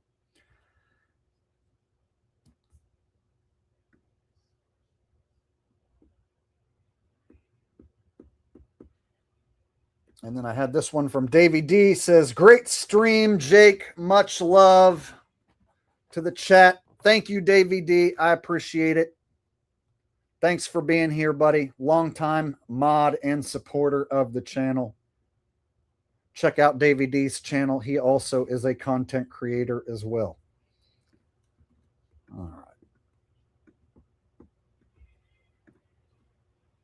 right. There you go. So I got your hollaback chat. Silent Shadow says, what up, wide awake Jake? Nick from Sacramento. Did you hear a disturbing new study has shown that studies are disturbing? Peace, my man. I appreciate the super chat, Silent Shadow. And I also live in Sacramento. So that's cool to see that I have people here in Sacramento who are supporting the channel. Thank you for the donation and disturbing new study that shows that studies are disturbing. Yes. Well, you know, finding out that Mexico is being burned to the ground and has erupted in total chaos was very disturbing until I clicked on this video and found that everything's totally back to normal. 1 p.m. on February 24, 2026, the red alert, which is Código Rojo, has officially been lifted in Puerto Vallarta. Following earlier unrest this week, the city is returning to normal. Beaches are active, restaurants and shops are open, and daily life is resuming across the town. There is still a visible security presence in some areas as a precaution, but the overall atmosphere today feels calm and stable. I can see lots of boats on the water, including tourist ships, and Look at all the tourists out and about. Look at the clear blue skies. Looks fucking nice, you guys. I don't know about you, but I kind of want to go visit now. This is kind of making me want to go to Puerto Vallarta. I've never been there, and the weather looks great. And I'll bet you there's a lot less tourists right now. So out of all the time to go to Mexico, Puerto Vallarta specifically, this would be the time if you want to go check it out and not deal with as many tourists. even saw the pirate ship doing its normal morning excursion, which was really great to see. Overall, the atmosphere today feels calm and stable. In this update, I walk you through what I'm seeing firsthand so viewers can get an accurate picture of the current situation. So in my estimation, from what I can see, Puerto Vallarta is open for business. I saw all the restaurants and all the shops open and lots of people on the Malecon and all about the town. Lots of the taco stands are open as well. All great news. Anyways, I hope you enjoyed the video. This is such a relief for the people who live and work and spend a lot of time here. Tourists, expats, and obviously the general population. This is Bicho, my favorite taco stand. Taco stands are open. This is Bicho, the best seafood tacos and Cinco de... Seriously, this looks like my kind of vibe. Wonderful weather in February, taco stands, beach vibes, less tourists than usual. This looks like my kind of spot. I'm not going to lie. All right. Kurt says, yeah, I believe they are believing they are above us. You right, Jake. Good night. Well, thank you for the multiple super chat donations. And Kurt, I see that you've also given out a bunch of memberships. I really appreciate that. So if anyone got a Jake the Awake membership gifted to them by Kurt or Big Money Bob, or there was another guy giving them away, thank them for the gifted memberships.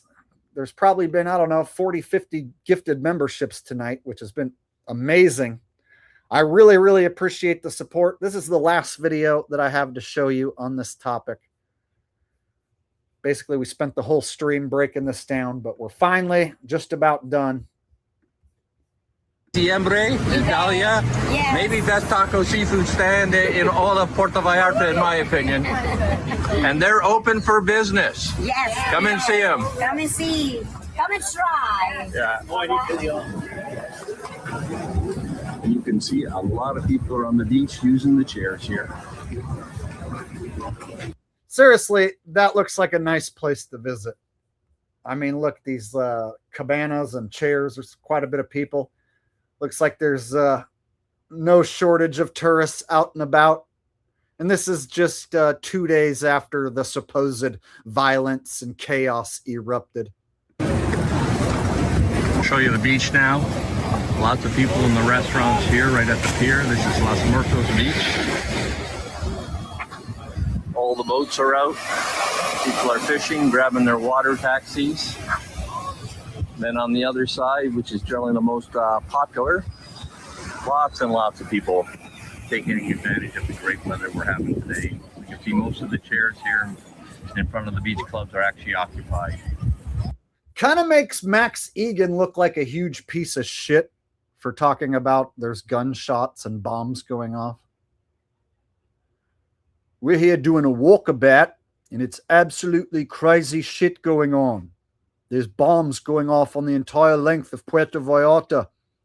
I just heard a shotgun. Those are gunshots going off. Absolutely crazy. Then 2 days later, you see this shit, and you're like, yeah, that Max Egan's a fucking shill lying piece of shit. Beautiful day in Puerto Vallarta. We are at the Los Muertos Pier now. This guy says Mexico sucks, but dude, I'm not going to lie. That looks like a nice place to visit. I'm sitting here kind of jealous because I like the ocean.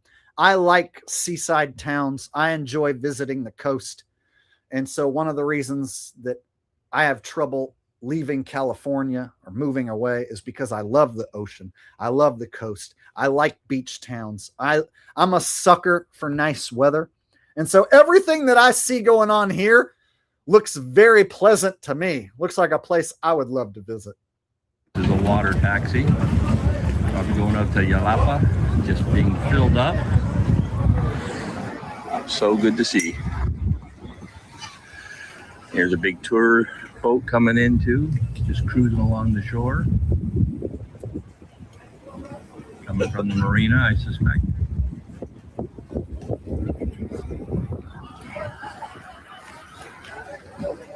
So my guess is this is what Puerto Vallarta is like pretty much all the time, except for that 4 or 5 hours where they set some vehicles on fire that one day to create those headlines.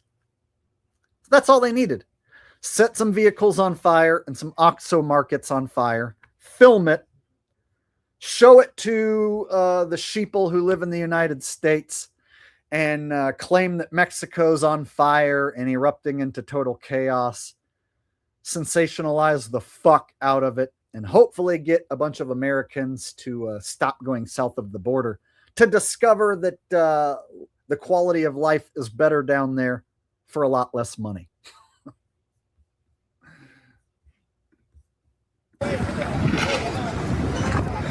What a difference a day makes. Yesterday there were people out, but there's a lot of people out today.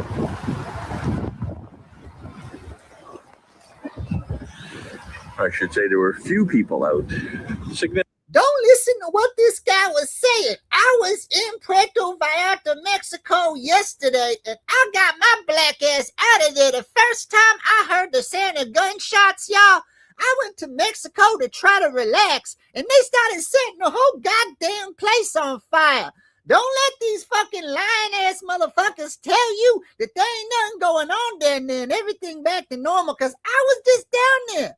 My black ass got the hell out of there when they started shooting at my ass. Y'all, I ain't here to lie to you. I ain't trying to over-sensationalize nothing. Mexico is erupting into violence, y'all. There's nothing but total chaos down there. That's what Wanda Sykes would tell you. But she's a liar. Significant, but just not obviously, maybe 5% at most of the normal volume. But today, I would say, I wouldn't say it's up to 100%, but at least 50. It is the middle of the week, it's a Tuesday, so this is not unusual, but it's a beautiful day. And probably as it warms up, it's only just past 12 here, so probably go up. Thanks, Kurt. I appreciate all the gifted memberships and all the super chats, buddy. Don't go falling for none of that Epstein shit, all right? You listen to your boy Jake. The Epstein shit is trash. Even more as word gets out that things are safe here. Walking down the beach all the way towards Conscious Genius here.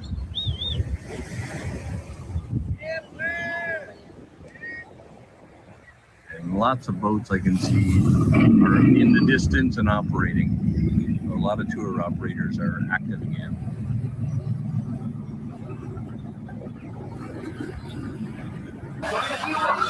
So lots of business here.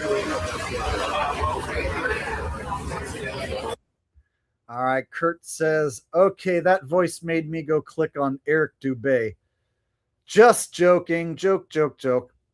One of the most important truths ever known is that Mexico is on fire right now and erupting into chaos, which is almost important as the flat earth truth. I recently left Thailand and moved back to the United States, and one of the countries that I refuse to visit is Mexico, and that is quite simply because of the chaotic events that transpired there last Friday. I'm hanging out in the state of Maine, researching flat earth and repeating all of the same talking points that I've been saying since 2015. The earth is flat, and that is that. Fucking Eric Dubé, still reading scripts. Never does a live stream like this, ever, in his whole fucking life. In the bars and the restaurants. Still not as quite as full as it normally is, but definitely picking up. Much better than yesterday. Again. River Qualer. It's a freaking war zone. Look at this war zone, you guys. Rio Quale Island, and this is the flea market. Lots of people here today, at least picking up, not what it used to be, but still very nice. So we're gonna go cross it now and see what's on the other side.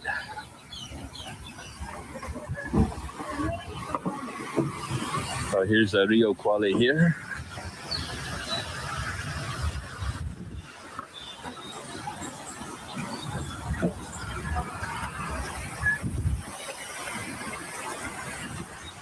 And here we. All right. So me and Rosie just arrived at Laguna Beach. We decided to stay in the United States. We decided to cancel our trip to Mexico and just visit the beaches in California because they are quite lovely and a lot less dangerous. Yeah, the only thing we have to worry about are these freaking nanobots because of all these fucking commies. But of course, we aren't worried about the nanobots giving us nano AIDS because, as you all know, we will be vaping nothing but the finest organic Bible vape juice. Me and Rosie, we're going to be purging all of the nanobots from our system because, as you know, nanobots cannot thrive in a body that is filled with the vape of organic Bible vape juice. It causes their circuitry to malfunction, and therefore they are unable to create nano AIDS inside our anuses. So therefore, any Chinese nanobots that me and Roseanne inhale while we're here in California, they're going to be quickly disregarded and exterminated by our Bible vape juice cartridges. So we are not worried in the slightest. In fact, we're going to enjoy our weekend here. The weather is fantastic. So even though we're not in Mexico, we're still going to have the time of our lives here in Laguna Beach in California. At any rate, this is Richie from Boston with my beautiful bride, Roseanne. All right, and please like, share, and subscribe or fucking down. We're out. There you go. Roseanne and Richie from Boston. Phew. Inhaling nanobots on the beach just for you. All right, I think I'm all caught up. We're just about done, you guys. We are on Hidalgo now, and we're looking at the church, Our Lady of Guadalupe. Looks like it's in perfect shape, so nothing bad happened to it for all you people who were asking me about it. I was told there was no problems with it, no damage, and now I'm just proving it. Everything is good here, it seems, which is fantastic. And it's open, so you can go inside as well. Town, which is fantastic. There's still a military presence here. There's this military copter that was circling the area, but there are no fires either to the north or the south. I'm not seeing anything. So that's really, really good news. That's the pirate ship way out in the middle of the bay. So they're sailing. So all the tour operators are open. So if you booked an excursion, if you're coming into town, they're ready to go. So no problems there whatsoever. And there you have it, y'all. A final shot of the war-torn village of Puerto Vallarta. As you can see, the cartel just burnt the entire place to the ground.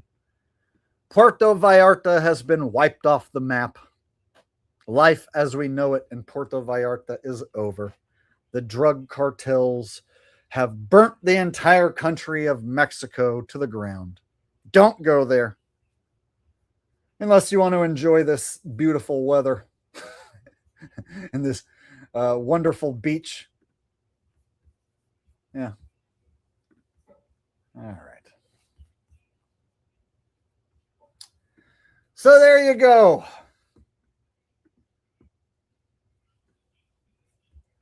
So I made it through all the video clips I wanted to show you guys. It took quite a while because of all the super chats and support that I had to read and all the impressions I had to do, but it was fun. I had a good time. So hopefully you guys learned something here. The news lies, shills lie, but I'm telling you the truth, steering you straight, right? Not leading you down the path of deception, I'm leading you down the path of truth and righteousness, right? So hopefully you guys enjoyed the stream. Thank you for everyone who showed up tonight. Thank you for all the super chat donations. I'm getting tired and hungry, so I'm going to get off here and I'm going to take my dog for a walk, eat some food, and chill out, enjoy the rest of my night. So until next time, this is Jake the Awake signing out. Got one last super chat coming in here before we go. RY wants Russell Brand in space before I go. So before we wrap it up here, and before I say my final goodbye, I want to tell you about the ever-expanding exploration happening here on the space station, where we are expanding our existential intelligence levels by increasing levels in which man itself is entering into a new world of previously undiscovered scientific achievements. And that's why I love being up here on the International Space Station in cooperation with other space agencies from around the world, so that we can rediscover the wonderful intricacies of outer space. And before I go, I have to ask you this question right now. Is there something in my teeth? Is there a piece of hay stuck within the crevices of my horse teeth? I believe there's a little piece of hay stuck in the crevices of my teeth. And right now, as I'm floating around in the space station saying goodbye to you, I'm going to try and finger fuck this piece of hay stuck within my horse teeth. Thank you for watching, and good night. All right, I'm getting tired. I'm getting tired, so I'm having a harder and harder time doing these impressions. I need to get off here and eat some food and chill out. So that's it. That's all. No more. Thank you guys for watching. Thank you, RY, for the 20, 30 super chats you sent tonight. Hopefully you enjoyed the majority of those impressions. Hopefully all you guys enjoyed the show. I had a good time. So until next time, this is Jake and Ralphie, and we are signing out. Good night. I'll see you guys in the next stream or the next video. Bye-bye. Have a wonderful night. Love you guys. Ralph loves you too.